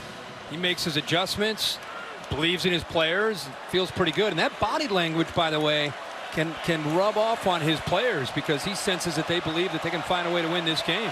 It's been an hour than last night. I think he really is at peace where this team is at the moment. They were ready for this challenge. Fake reverse. Francois hit, but he gets it out to Akers in space. Freshman makes a cut and makes a first down. Got by the big 300-pounder, Deron Payne. Man-to-man right here. He's slow in getting out here. Watch a little bit of hesitation from Sean Dion Hamilton. See how he just hesitated with that motion that came, caught his eyes in the backfield, and that's a great, well-designed play by Jimbo Fisher. The motion that came across slowed down Sean Dion Hamilton, slowed him down for enough of a second there to get Akers out into the flat by himself. It's Murray in motion. Again, they fake it to him in a short game. But you wonder, all the talent that Akers has, he's going to have a great career, but is he ready emotionally, mentally for an opponent like this, a setting like this? I think that obviously Fisher has a ton of confidence and belief that he does. You know, in my opinion, what you see coaches do in these kind of games is they play the older player, and then they sprinkle in the true freshman, see how he reacts. If he reacts favorably, and especially if he has more talent, you give him another series and another series. Next thing you know, it could be the end of the game. From the pistol, this is Akers. Quick penetration and a tackle made by Hamilton in the backfield. The guy who comes into this season extremely motivated by the failure at the end of last season. Well, motivated and healthy. It's great to see him back on the field, number 20. I just felt the defense let the whole team down in that final drive against Clemson. He's one of those guys that's been driven the entire offseason by that. No doubt about it. Defensive line ate up all the blocks, freed him up to make the play. We see Raekwon Davis, 99, is back out there. We've not seen a lot of him tonight, but he is right here in the inside of that Alabama defense. He was the man that was shot in the leg outside of a bar about a week ago. There he is. And he's coming strong, and he knocks the quarterback down. He has been pent up all night. That leg looks just fine, despite the gunshot wound. He goes right by the right guard this time, Minshew. Look at that. This is a slap. I mean, keep in mind the size of Raekwon Davis, 6'7", 306 pounds. You don't see linemen that big who can move like that. But Davis been bottled up all night. He finally gets a chance to make a play. Yeah, he did not want to target the man who had shot him or have any kind of police investigation. He's considered the victim of that crime, and so there won't be an investigation, and it's good to see that his leg looks just fine. He's hardly practiced for this game, but as you said, pent-up energy beats preparation sometimes. There is a flag on the punt, so we'll check it.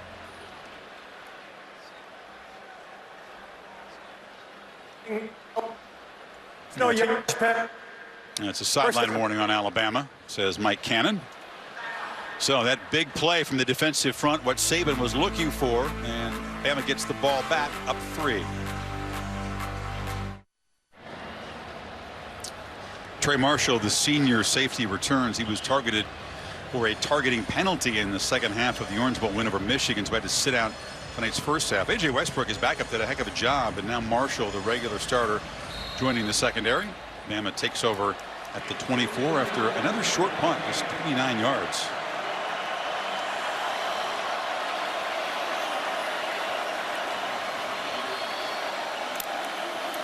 Damian Harris has got it, and since that big run on the very first play of the game, Bama has not done much on the ground with the running backs, aside from Hurts getting loose. To Tom Rinaldi. Chris Tide wideout Calvin Ridley went into the locker room at halftime without his cleat or his sock on his left foot. Appeared to be limping, but right now does not appear to be taped up, moving freely.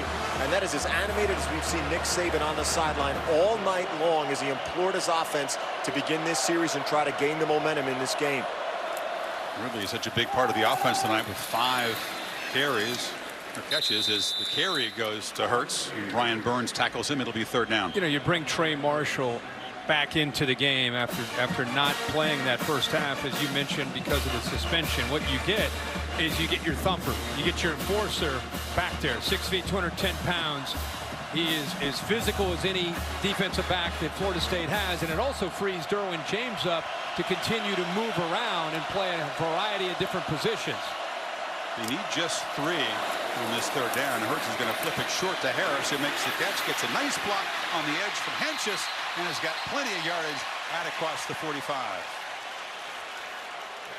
It's a big play there. They get outside and man-to-man to make a play. Derwin James has been very active in his first half. He's been at the nickel spot. They put him back as a safety. They moved him out. He's played some man-to-man against some of their better receivers. A lot of times we've seen him right there at that nickel spot, blitzing, especially on 3rd down. He's been a disruptor and a catalyst, a guy who missed most of last year, and the Noles are happy to see number 3 back moving around in this defense.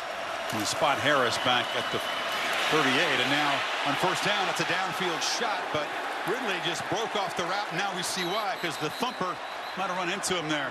Well, he was beaten. How about Brian Dable creating that matchup? Calvin Ridley is going to go right by Trey Marshall. Just all he can do is just grab onto his shoulder pad, grab onto the jersey, an easy holding call for the officials. But if you're Trey Marshall, been sitting around for the first half, all of a sudden you get out there and Ridley's playing with turbo speed. What else can you do? Grab onto that jersey and take 15 yards. But that is pure NFL style play calling, isn't it? Go right for the guy who's, even though he's talented, he hasn't been in there, and you go after and catch him napping. He did well actually to create that penalty, because Ridley might have had his 2nd long play of the night. Oh, he was going right by him. There are 2 fouls on the play. Both will be enforced. It's interference. Defense number 20. It's a 15-yard penalty. Sideline warning. Delay of game against the Alabama bench. Oh boy. That 5-yard penalty. It will be 1st and 10. Well, he was warned already once, so the 2nd time it's a 5-yard penalty. But Nick, he'll have a conversation with several folks on the sideline, and it's beginning right now. Get back. Only one guy can be out there, and that's the boss. Dave Kataya is up here with us, and Dave, we've seen a lot of sideline warnings this weekend. Point of emphasis to keep the coaches there. Yeah, there's actually like a new rule this year with the sideline. Dave, why we got a warning here, and now this time they actually get them for it. Is it a different rule this year? No, the rule is the same as it was last year. 1 warning, then the 5-yard penalty. What is different now is they're emphasizing that more to keep the coaches and players off the field. Hurts took a brief look downfield and now just scoots out of bounds after a short gain right near the 50. I bet you it doesn't happen again. Well, on the Alabama sideline. his reaction, a warning's bad enough for Nick Saban, but then to actually get called, his reaction, as you said, I don't think we're going to have to worry about. It just comes out of nowhere. What exactly happened there? And then just it was after that he went crazy. And 2nd and 7, Hurts flips it to Ridley, who retreats, just fighting desperately to avoid a huge loss, and he will not be able to avoid it. Nudged out of bounds at the 39-yard line. McFadden was there in a hurry, and then Marshall finally chased him down. I'm a little bit surprised that Ridley stopped in motion where he did. He didn't get wide enough. I mean, you're trying to out leverage the defense, and instead he stops. And look at the Florida State defense. I mean, they're all over. Kyle Myers, the corner, had it way to the outside, another 10 yards out wider. So Ridley, as fast as he is, he was outflanked. All he could do is try to cut back and lost a lot of yards. He lost 11 of them, and it sets up a 3rd and 18. Hurts, there's a lot of time here. Takes off. Too much to gain. He'll get back to the original line of scrimmage before he's knocked down by Herman Lane, and it's 4th down. But Ridley's retreat there really cost the Tide on this drive. Alabama now 3 of 10 on 3rd down, and both these teams haven't been great on 3rd down. In Alabama, the one thing that's hurting them is they've been facing a lot of 3rd and longs. They've averaged tonight 3rd and 9. It's tough to execute 3rd and 9 against a defense like Florida State. We saw a lot of that against Clemson, didn't they? Yeah. And they were 2 for 15 on 3rd down. It seemed like every time they had a 3rd down play, it was 3rd and long.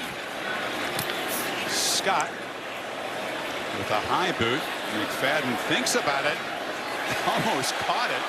Doesn't matter because it's going to be down at the 6-yard line. So that's more like it. It hadn't been a good punting night, but Levi Wallace there to make the play, and the Noles will start backed up.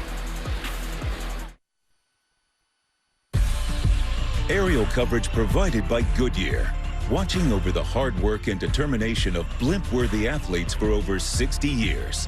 Goodyear, official sponsor of the College Football Playoff.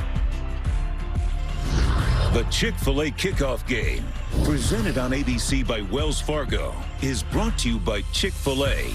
Start game day strong with the new Breakfast Hash Brown Scramble Bowl. Brought to you courtesy of Honda and Goodyear, hard-working tires that deliver blimp-worthy performance.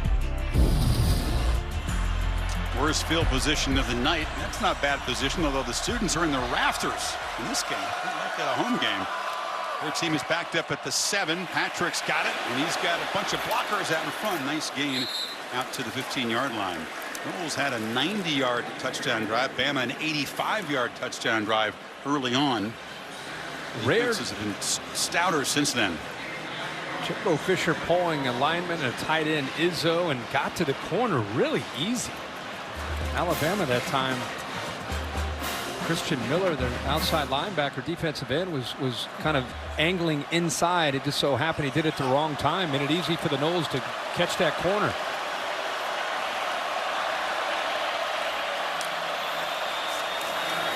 Patrick. He muscles for a 1st down. We've always been impressed by Jimbo Fisher's play calling, especially in the 2nd half. What stands out for you? Well, what stands out to me is he comes in with a plan, and he'll be the first one to tell you when you talk to him during the week, you know, what do you think the key is? What are you trying to do? And a lot of that is, you know, we do what we do, but we're going to have to react to see how they're defending us. You know, he will adjust within the 1st half, but he really makes his adjustments at halftime because now he knows what the defense is going to try to do to him, and now he can kind of communicate that to the entire offense with the grease board and having plenty of time to talk about how he wants to adjust and attack. Francois from the pocket, hit as he gets it away, and Patrick out of the backfield muscles for about 6 yards. I guess the point is, with his system, he has answers. He has an ability to do that, and Terrell Lewis is down. A sophomore linebacker.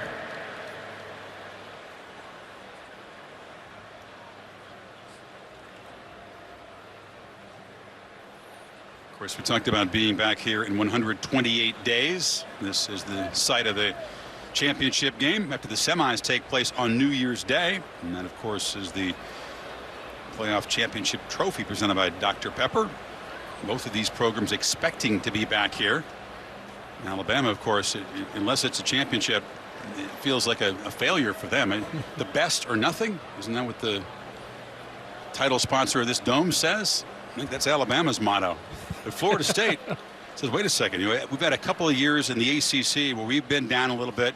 Clemson's risen up and claimed the division, and I think that Fisher felt like this team, perhaps, as you see Lewis get up, this team perhaps had some of the ingredients, Kirk, of the 2013 team. They took some lumps the year before in 12, found some alpha personalities and some leaders that came back in 13. He's hoping that he's got the ingredients and the leaders on this team tonight, and they're off to a decent start. They are, but until you get challenged, you don't really know what you have in that category until you answer the call.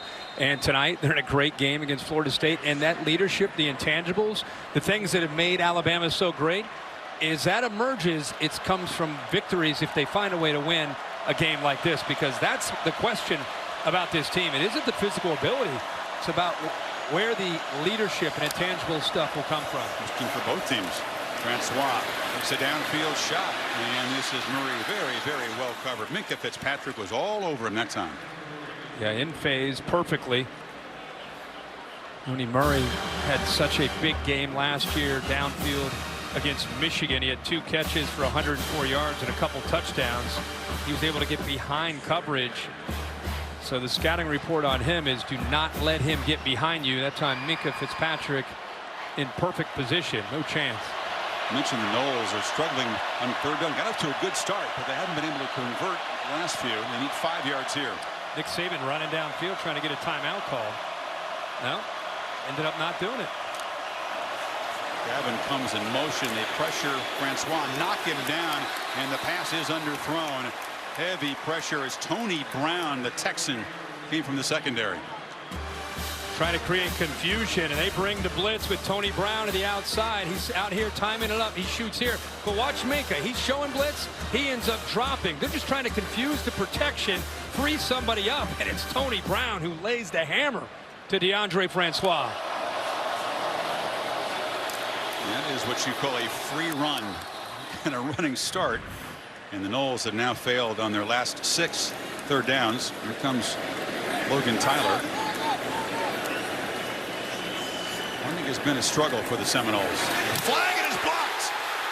Alabama blocks the punt and a scrum down at the 5-yard line. Damian Harris, a huge play. We will check the flag.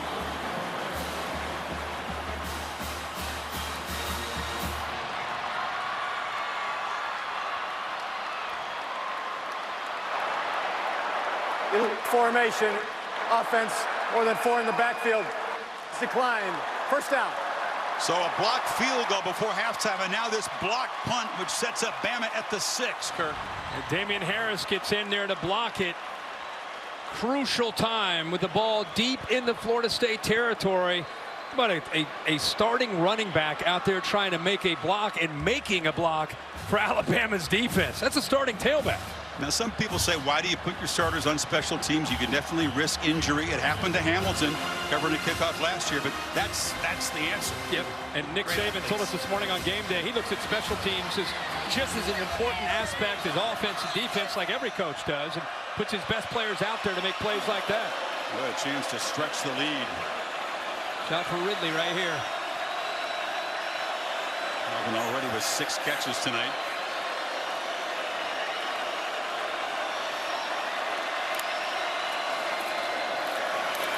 Scarborough running hard. It's inside the 5. See if the Tide think they can muscle it in here without risking a throw. They're going with Bo Scarborough. For his size, runs with a great deal of power. They're going to go with the same formation, the exact same look. This is where, depending on how the defense plays, you have Ridley, the nearest receiver, to Jalen Hurts. Also, you can always run the football. He's right here. This would be a route out there would always be a potential possibility. Play clock at 4. Hurts, pressure, sacked. Josh Sweat off the edge. It's 3rd and goal. Where they have such speed, and this time it's easy to get in when you don't pick up a block. Confusion. They bring a pressure to the outside. The left tackle, Jonah Williams, has got to step out to his left because of the pressure from Sweat and Burns. Those two can get after the quarterback. Gets in and gets after the quarterback, Jalen Hurts. So 2 plays, loss of 5 yards. 3rd and goal from outside the 10. This would be a massive stand for the Seminole defense after that block punt. Low snap. Hurts pressured again. Has room. Cuts it back, but he will be slammed to the ground by Derwin James. And here comes a field goal attempt, and what a huge performance by the group in Garnet and goal. This time they rush 4. They're still able to get pressure, Chris, with just rushing 4. And look right here at Derwin James. Pressure comes here.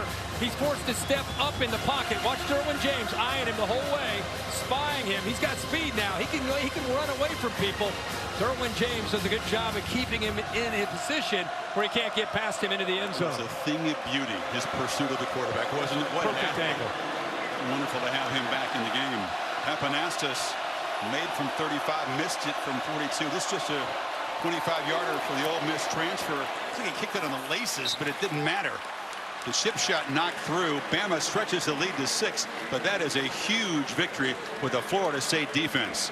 Put in trouble by their special teams, some big negative plays, and then James tackle here on the quarterback.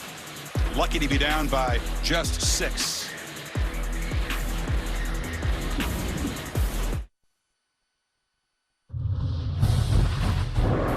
Welcome back to Dr. Pepper Championship Drive Game of the Week.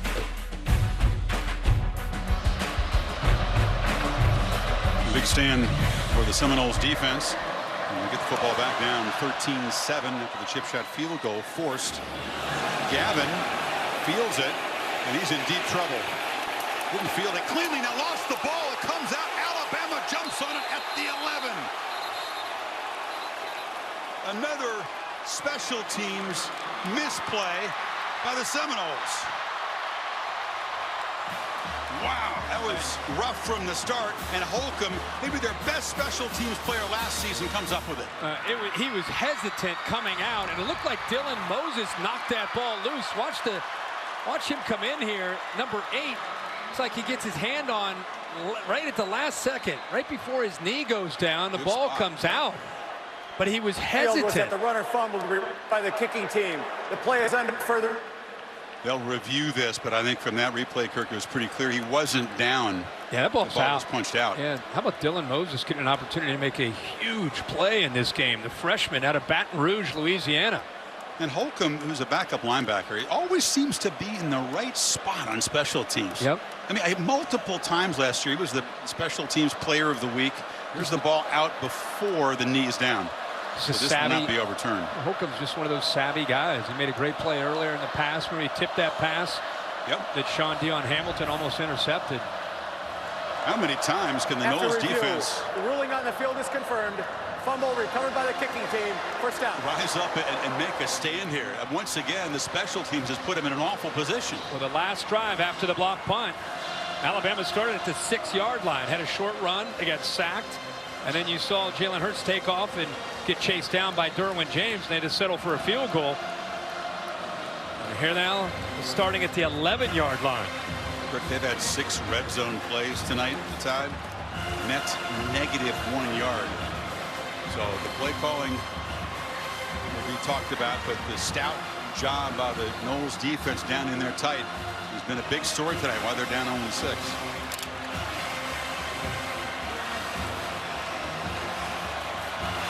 Harris in the backfield as the Knowles crowd in this end tries to make it uncomfortable for Jalen.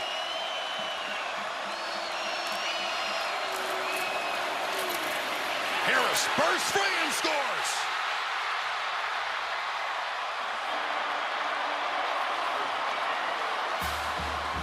No opportunity squandered there. A powerful run right up the middle, and Bama stretches the lead. And the right side of the line collapses down here, and watch the big tight end pick up a nice block right here. Kick down, pull the tight end, creates the hole, and then that's just power by Damien Harris. Low center of gravity, runs right through the two safeties. And up by 12 now. Alabama will go for 2. Had a big play to open the game, was quiet for a while, and now finds the end zone. Blocks a punt. Good point. Yeah, Damien Harris had a pretty good night.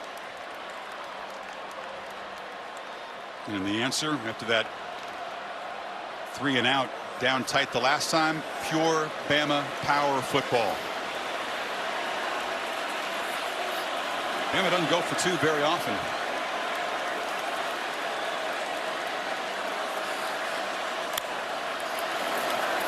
It's rolling, looking, retreats, and flips it to Ridley.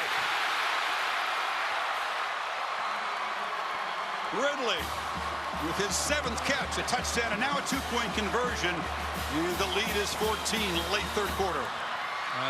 That's him at his best, his ability to improvise, rolls to the right, and kind of shows that he's going to take off.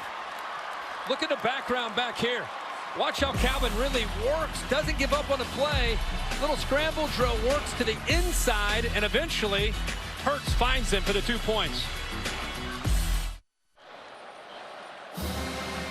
So Bama with 11 points in the last 13 seconds as they cash in the first turnover of the night. Dylan Moses punching the ball loose, Holcomb recovering it, and Harris blasting in from 11 yards out. And now a serious test for Francois in this Florida State offense. Down a couple of touchdowns suddenly. See if Gavin lets this one go. He decides to.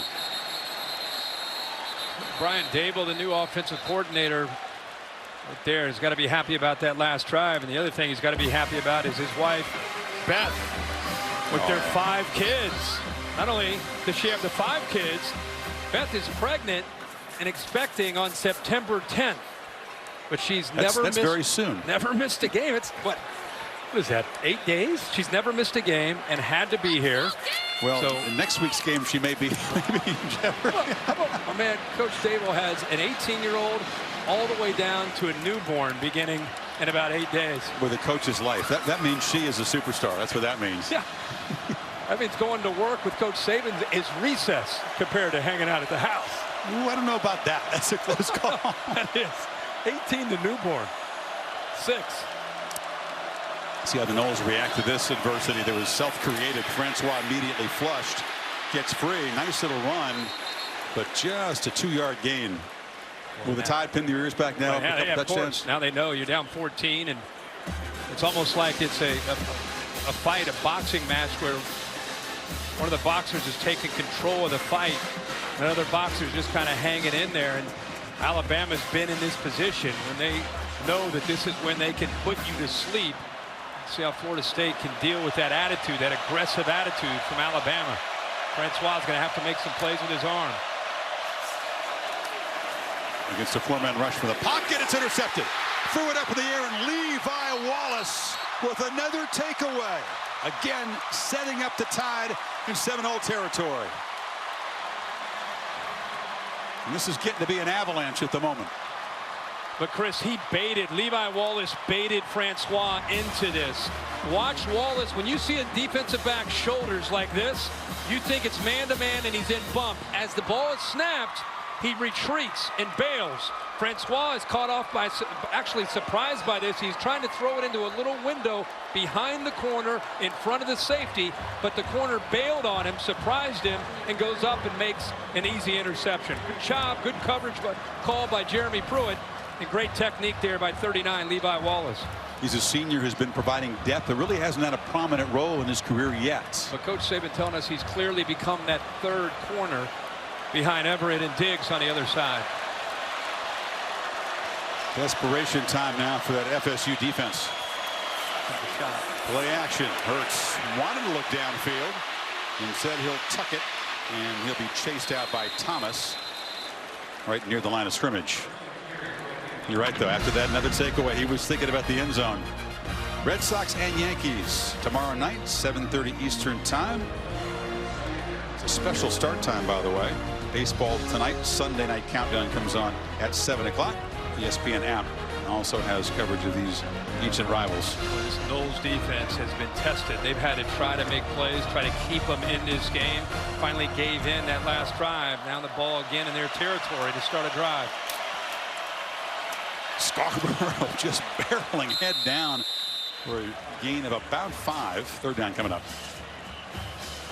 I mean, this is where your defense begins to feel the hammer of that offensive line and these big physical backs. It's a great reminder that when you play Alabama, Nick Saban, it's 60 minutes. You might have a good quarter, you might have a good half, but can you stand toe-to-toe and go to war with them and battle with them and deal with that physicality for 60 minutes?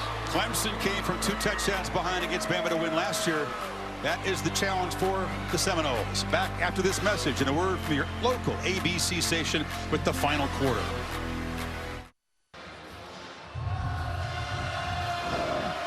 Bama up by 14 beginning the final quarter. Our Dr. Pepper Championship Drive game of the week.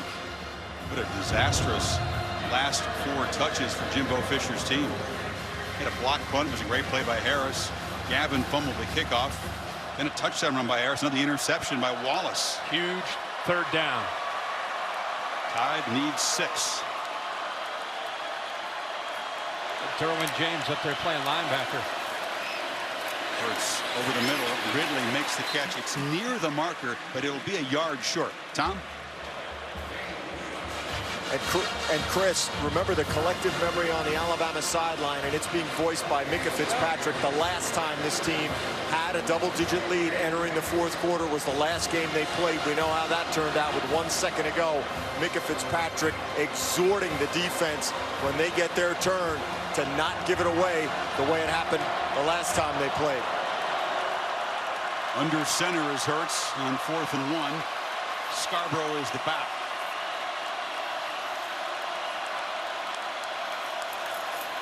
Bo's got it. He's got the first down. Difference is, you see Cable's family there. They approve of the play call. That right now, Florida State's only run 50 plays. That Bama defense should be a lot fresher than they were in the 4th quarter of the championship game. Yeah, that's very true. And a great report from Tom Rinaldi talking about Micah Fitzpatrick being the guy down there. We wondered who's going to become the leaders on this team. There's an example of it right there. Knowles pressured off the edge, but the Tide are just hammer in the middle now. Scarborough again running downhill for about 6. You know, when you start running the football like this with a 21-7 lead, you start to not only wear down Florida State physically, you start to really impact their mindset, especially as much as that Florida State defense has been asked to do to keep them in this game. Much of the Tide freshman receivers are in the football game at the moment. But again, it's Scarborough testing that middle. Second effort, lunges forward for about 2. It'll be 3rd and 3. A lot of tests for that Florida State defense in the second half. It's our first real look, obviously, at Brian Daboll calling the plays against Charles Kelly, the defensive coordinator for Florida State. And what I'm seeing is we're going to see this offense grow is versatility. Physical when they have to be. Ability to play from the pocket with this quarterback. Obviously, ability to run and move around with the quarterback. I think it's going to be a wide range of how they'll attack as they grow this year with Brian Daboll and Jalen Hurts. Jalen not yet 100 yards passing. 10 for 15 for just 96. Looking to throw for the first down and throws to the end zone. Loop down there. Just over the hands of one of those talented freshmen. Henry Ruggs the third, and McFadden was in coverage. 4th down. It's a heck of a ball by Jalen Hurts. Gave his freshman a chance to make a play on that football. And how about the freshman going right by McFadden? And he's one-on-one matched up. There's not a safety behind. He pulls away from him at the last second. That ball's actually thrown right on his hands. I don't think McFadden touched the ball. It just went through the hands of the nifty Ruggs, the freshman. And Ruggs, Jerry Jeudy, and Devontae Smith all were involved in that series. With Papanastos, who's 2 for 3, in for a 41-yard field goal. And he has missed wide left, so it's still a 2-score game. The Tide missed a chance to really stretch the lead.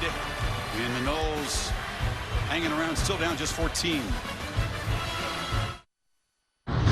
Cassidy Hubbard with your studio update. Number 16 Louisville trailing Purdue 28-25 until Lamar Jackson connects with Des Fitzpatrick to put the Cardinals up 32-28. Raisin Heisman Trophy winner with over 400 total yards of offense. Chris Herbie, back to you. It's a lot bigger battle than Louisville thought they were going to get. The Noles are thinking about paying back the Cardinals down the line here. So Francois with a 14-point lead, throws it right into coverage, picked off again. Mack Wilson this time, and Francois all of a sudden, Kirk, really struggling. Yeah, he stared down his intended receiver, Auden Tate, and he's kind of looking at him like maybe he wanted him to work back away from it, but he brings the linebacker over here. Watch the head and eyes of Francois. Watch how he brings him over right there. Made it easy for the linebacker Wilson to come over and make that play. Had enough time, just didn't either underestimate it, didn't see the linebacker, but clearly brought him over by just staring him down the whole way. And the awful sequence continues for the Noles. Interceptions in their last 2 snaps that followed the fumble, kickoff return, and the block punt. Ouch. And we talked at halftime. We've said this before, but the Noles defense is up against it again. It's a big ask. Yeah, what is it, the last 4 possessions, 4 or 5 possessions have started in their own territory? Najee Harris, the freshman, is behind Hurts, and he's got it. And California is hit hard and driven back by Matthew Thomas right at the line of scrimmage. Thomas, a guy who sat out 2015 with an academic suspension, had a big year last year. He was touch and go. He finally just got academically cleared. Really hadn't had a full amount of practice for this opener, but he's a valuable part of the defense. And that's where his game experience, even though he missed some practice time, he's out there. He's made a lot of plays tonight for the Noles defense. 15 tackles in the Orange Bowl win. Hurts has got it, but he cannot escape. He's going to be dragged down in the backfield by big Frederick Jones on the backup lineman. Third and long. Charles Kelly has got to be very, very proud of this defense and what they have done for him tonight. He's come up with a plan. Clearly his guys understand what's up, what they're up against, and what the keys are. They've been in place a lot of times in the right spot to be able to take down Jalen Hurts' ability to scramble, create. We haven't seen a lot of that. He has 14 carries, only 53 yards. And that's with the field tilted against him the entire second half. 3rd and 13. Play clock at 2. Hurts again steps up. Look at him. And fires incomplete on the sidelines. Another big stand by Florida State. They're out of field goal range. I'll tell you what, the scouting report on whoever's playing Florida State this year, if you get the 3rd down with the defensive ends they have, they're going to get upfield. And they're going to force that quarterback to step up in the pocket. It makes it very, very tough when they get you to 3rd down with the speed they have with Burns on one side and Josh Sweat on the other.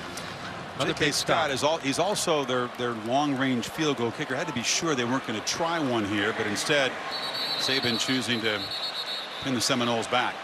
And now Florida State, last thing they want to do is spend a timeout because there was some confusion on the punt return team. Jimbo Fisher and Charles Kelly upset with Kyle Myers. There's a misunderstanding. They had too many people on the field, had to blow a timeout. And these timeouts at this point in the game, you want to hold on to every single one of them. No doubt. So our Pacific Life game summary. You know, after halftime, it's just been miscues. You said it very well at halftime. In a tight game, pretty much a dead even first half. It was going to be a mistake or two, and it came from the Noles special teams. Defense scrapping to keep in contact here.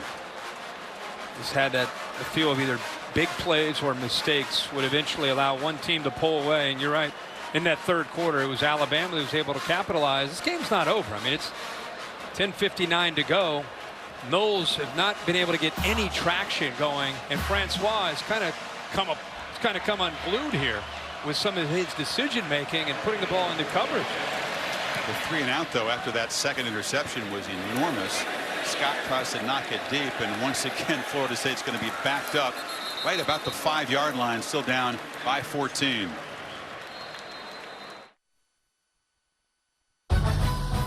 Aerial coverage provided by Goodyear, committed to honoring blimp-worthy athletes who demonstrate hard work on and off the field.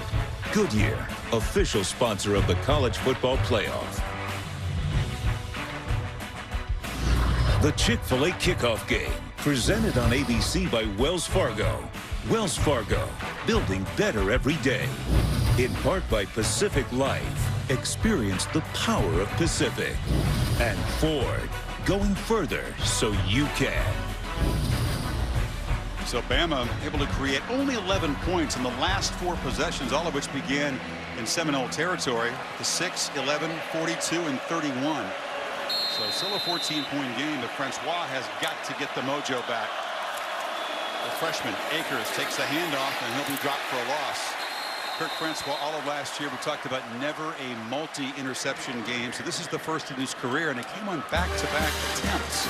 Yeah, and I think with Jimbo Fisher, a guy that is known for working with quarterbacks, he's down there trying to keep his confidence up. These are the drives in the second half. 8 plays, a punt, a block punt, interception. Don't forget the kickoff return that they fumbled as well. That's mixed into that. But Francois, not only is he trying to get out of this, look where the ball is. And then Alabama defense that is just chomping at the bit coming after him. Does a great job at shaking off mistakes. This is a real test of that from his own end zone. Flushed. And he'll take off. Positive yardage. He is hammered by Fitzpatrick. There's a flag over there. He was knocked right through the sponsor barrier. You know what? I'd love to get Dave's opinion because contact was made while he was inbounds. Dave, that's one of those where you could clearly tell he's trying to get to the out of bounds, but he was hit inbounds. That's what I saw. That hit was inbounds. Watch where he is. I know he's given up, but he's inbound. That's not a foul. There is no foul on the play for a late hit. 3rd down. Yeah, they picked the flag up. They got help from another official that saw it. That's very well officiated because he was hit inbounds, not a foul. I think it was so dramatic. He went over top of exactly. He went into the 3rd row. He knocked him over the top rope there, so they had to throw. That's the top rope caused the flag. Exactly.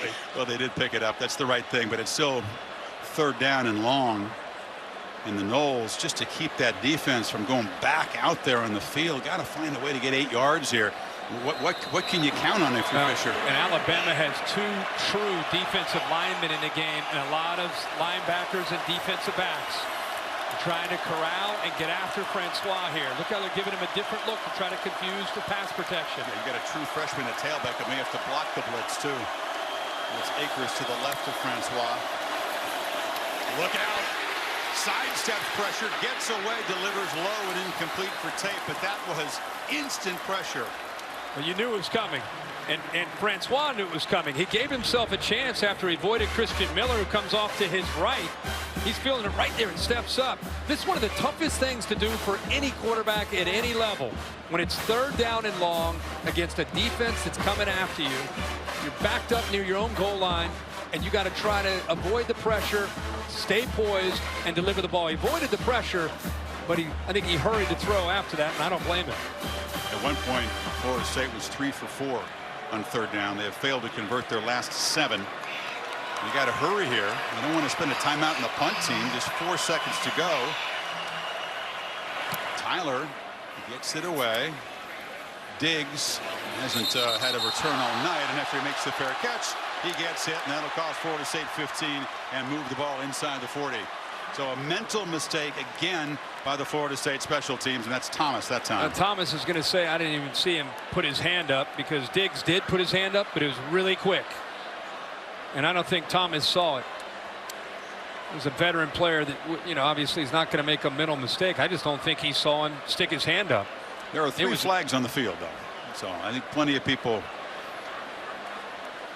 saw the fair catch. I'm telling you, it was quick, though. After the play was over, personal foul. Kicking team number 6. 15-yard penalty. Automatic 1st down. That moves the ball from the 46 down to the 31. And stop us if you heard this before. It's another test for the Florida State defense. Have you ever in your life seen 5 possessions in a row start in the opponent's territory? And your quarterback in his last 5 pass attempts is 0 for 5 with 2 interceptions. So it's Alabama just taking control of the game in the second half at every phase. Special teams, defense, and even the offense is starting to kind of get a little bit of traction themselves. Yeah, total yards very even. Bama's just got one more yard at 236, but it's all about takeaways and special teams. Big Bo Scarborough is back in the game, and he's running downhill through people, and the wear and tear is evident. Kind of a helpless feeling if you're a defense. You know you're going to get a steady diet of downhill running. Well, and you have to deal with a different type of back. They all kind of complement each other very well. Bo Scarborough is the bigger back, 235 pounds, but coaches tell us he has elite speed, but he's a different running style from Damian Harris and Najee Harris. They all bring something a little bit different to the table. Scarborough brings plenty of power. Sure does. You figure to see plenty of that. The best back of the bunch, Josh Jacobs, isn't even dressed tonight, not playing. He's got Scarborough muscles for a first down. He is a very talented, versatile back out of Tulsa, and we'll see him a big part of the rotation this season once the hamstring heals up. Well, next Saturday, ESPN's College Game Day built by the Home Depot, heading to Columbus to set the stage for that top 10 showdown, Oklahoma and Ohio State. Game day at 9 o'clock. We'll have the game in prime time here on ABC. So a first down, approaching 8 minutes to play. Smart by Jalen Hurts, just milking that clock. Smart to hand it off to Scarborough too. Knowles are just ripping at the football, trying to create the turnover. A big thing that Alabama prides itself on is that fourth quarter edge, and there's our man Scott Cochran, the strength and conditioning coach. People marvel at Nick Saban and Alabama's ability to kind of kill your will in the second half and in the fourth quarter. This is the guy that really sets that tone in the offseason, winter conditioning, spring ball. He's going to take something here. What's going on? Take a little vitamin here. And he'll hold those fours up the whole fourth quarter. A little energy boost for the last 7.5 minutes from Scotty. He didn't need it.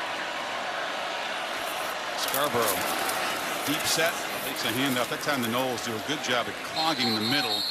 It'll be third down. But all kidding aside, seriously, that brutality and that mindset that Alabama plays with in the trenches, it's that strength and conditioning program. They recruit. Nick Saban recruits some of the best talent out there, but it's how they develop them, how they teach them, and a big part of that is growing up in a weight room. They create the mindset there as much as they create the strength.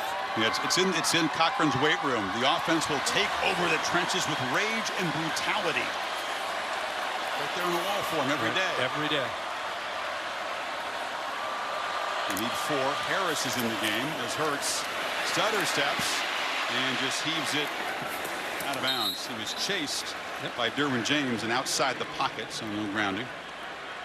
Fourth down again.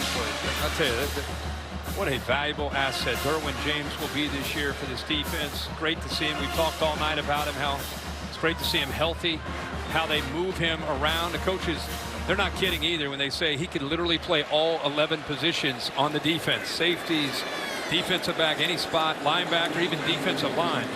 They have that much confidence in him. The adventures of Andy Papanastos continue. He is 2 for 4. This is from 33 yards. He knocks this straight through. Don't think the Tide can say the field goal situation has been solved tonight. But Cochran and the Tide up by 17. Well, the new All-State all-hands-in bus is helping us find great teamwork and great work in the community all season long. Kirk, time now for your All-State all-hands-in Team of the Week. Well, first I had a great time at the Boys and Girls Club there with some of the Atlanta Falcons players, but my all-hands-in Team of the Week, it's a team that really came together, Michigan Wolverines. Look at that domination against Florida, 11 yards rushing. Michigan, after all the losses from last year, they look as strong as ever. 6 sacks, 3 turnovers. I mean, Florida scored. They scored on 2 pick sixes. Not as close as the offense. score would indicate that ball game. No, that Michigan defense is getting after it. Reminded that you're going to be hanging around in Atlanta.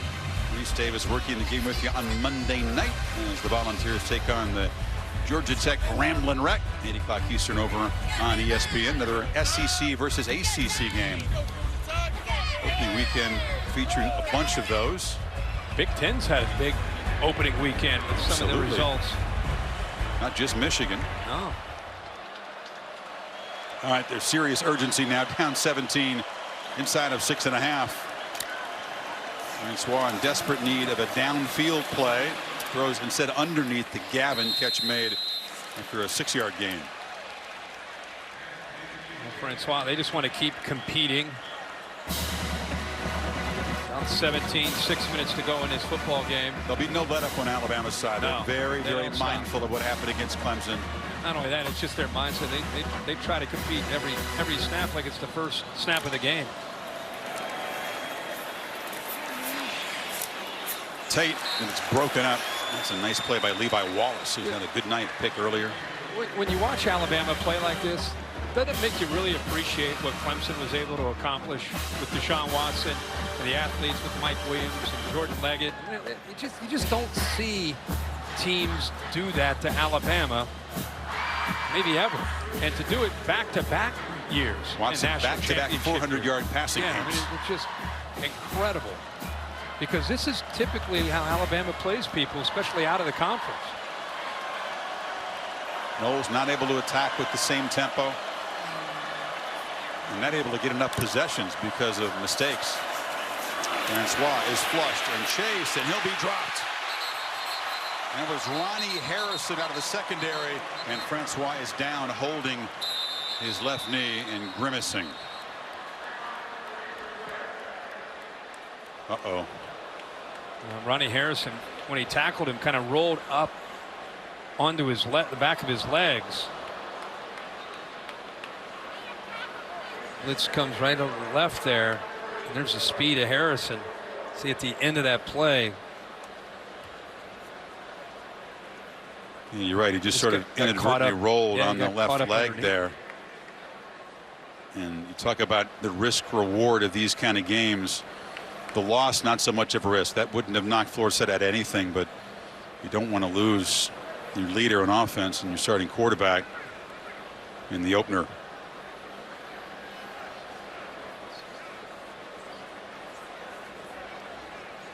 Francois, as tough a guy as there is. We talked about all the hits and the punishment that he took last year. He kept going over to that tent where the trainers check you out time in and time again. Didn't suffer an injury that kept him out of the game last year. So you know his pain threshold is high. He's being helped to his feet, which is a good sign. We'll take a quick break here.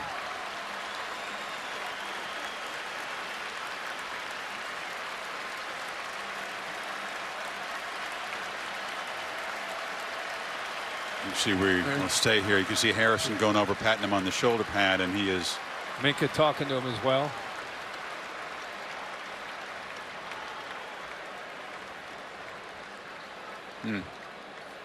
Very little experience behind him. James Blackman, the true freshman, may come in at quarterback. He's a talented 6'5" guy, tall, thin player out of Belle Glade, Florida.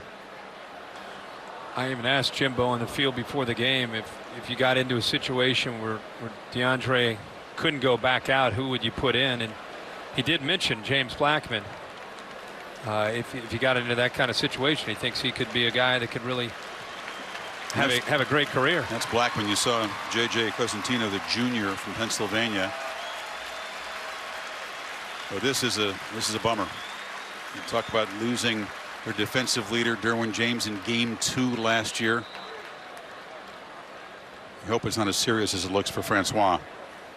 Tyler collects a low snap and gets another ugly point away. It's been a rough night for the Seminole special teams. Not very good punting.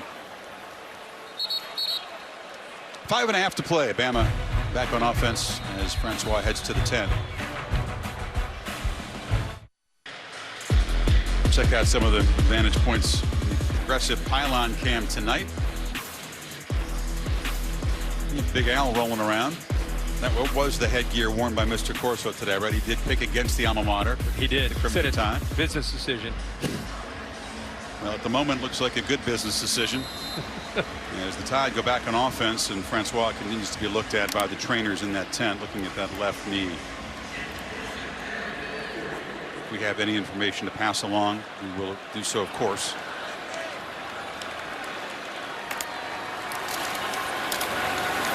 Damian Harris busts loose, and he gets about 10. It was disorienting on the field to see that guy on the left, Chris Winkie, in the Alabama stuff. The former Knowles Heisman Trophy winner. Trophy winner. Talking to him on the field before the game, he was kind of saying, guys, this is weird. He's back now coaching in college at Alabama as an offensive analyst. And Mike Locksley is a co-offensive coordinator. He actually was an analyst last year with Lane Kiffin leaving. Mike Locksley now becomes a co-coordinator to go along with Brian Dable. So shake up on the staff, but it's funny to see Winkie as an analyst here after his first game back in college. He's coaching against or helping against his alma mater. 2nd and 1. Again, Hurts using a lot of that play clock, and Harris has a first down. Part of the gigantic staff that Saban has. He's almost bottomless resources available to hire quality control guys and consultants. It's really sort of the hidden arms race in college football. And Fisher says on their side, you got to try to keep up. Look at the squadron up there. This is well beyond, obviously, the guys who are officially assistant coaches. You got Dan Werner, who could be an offensive coordinator a lot of places. He's got a background in Ole Miss. I counted 15 in that other. It's a little emptier in the Knowles side. About 9 or 10? 9? Urban Meyer at Ohio State, he's got a lot of those guys, too. That's what the top programs who really have endless resources to contribute. That's the kind of brain power they bring. Scarborough. Short gain and down inside of 4 minutes to play in this game. You know, Jimbo Fisher is going to lament, obviously, the special teams mistakes, and defense did their best to keep him in this game. Francois, his injury concern is the headline for the Knowles out of this one, because although a loss wouldn't eliminate them, the loss of their quarterback would hugely impact their season. Absolutely, of course. I mean, that's going to be on everybody's mind. Jimbo Fisher. He's in the tent there. In the tent with him. That's all that anybody's going to be thinking about who follows this sport. And of course, the Florida State family and friends and fans hoping that number 12's okay. Scarborough tries to bounce it, and he'll be dragged down at the line of scrimmage. Third down. I would like to say this at 24-7 with 3 minutes to go, that I know Florida State's going to lose this game. And I know people are going to talk about, should you play in a game like this? I don't know how you guys feel. I don't know how you feel, Chris. But Florida State is a good football team. They played a great team tonight. It was a close game at halftime. Obviously, they had a lot of turnovers, as Francois. But I don't think this game hurts them. And they're going to drop in the polls. But I don't think it hurts them. They've got Miami in a couple weeks. Only for this big respect game right here. Oh, yeah, of course. I'm talking about resume and just bigger picture. Louisiana Monroe is up next Saturday, and then the conference opener home against Miami, as Hurts is knocked down short. It'll be 4th down. He was talking about, you play Clemson, you play Louisville, you play Miami. If you're able to keep winning games, it's all predicated upon, of course, his health. Prayers from Francois as he is carted off. We got that left leg in a brace. That's not a great sign.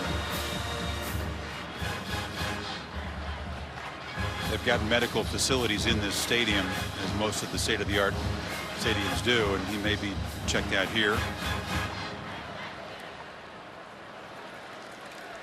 Thoughts are with you, DeAndre.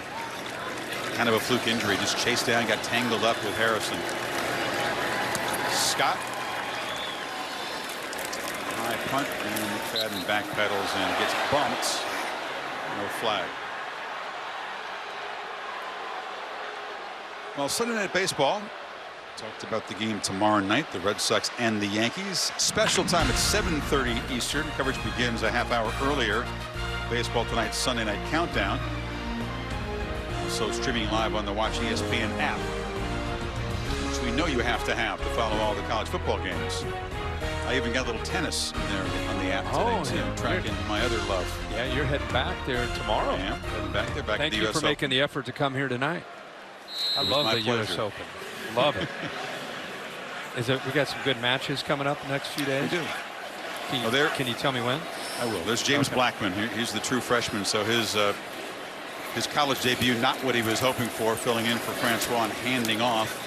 Down 17, they just run things out. That was the other freshman, Akers, and now we got a scuffle, and there's going to be a flag as Alec Eberle, the veteran center, showing his frustration. Yeah, he just took Tony Brown and just threw him. He got pushed in the back by Tony Brown, which was, kind of a late push by Tony Brown, and Ellerbe didn't like it.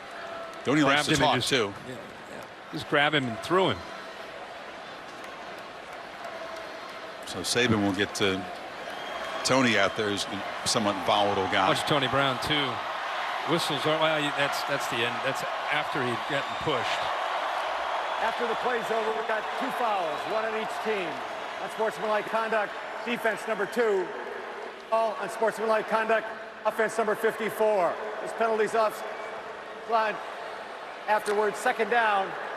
That's the first unsportsmanlike conduct on each one of those. This game is really cleanly played in the first half. Very few penalties, no turnovers. It's been very different after halftime. All you saw in the replay there was the reaction by Ellerbe, but as I said, Tony Brown pushed him in the back after the whistle, and that's why it was offsetting. And for Alabama, they got Fresno State, Colorado State next couple of weeks. The conference opener is at Vandy. Ole Miss at home, and then the key game for their season, October the 7th in College Station against A&M. Certainly a huge test in the West.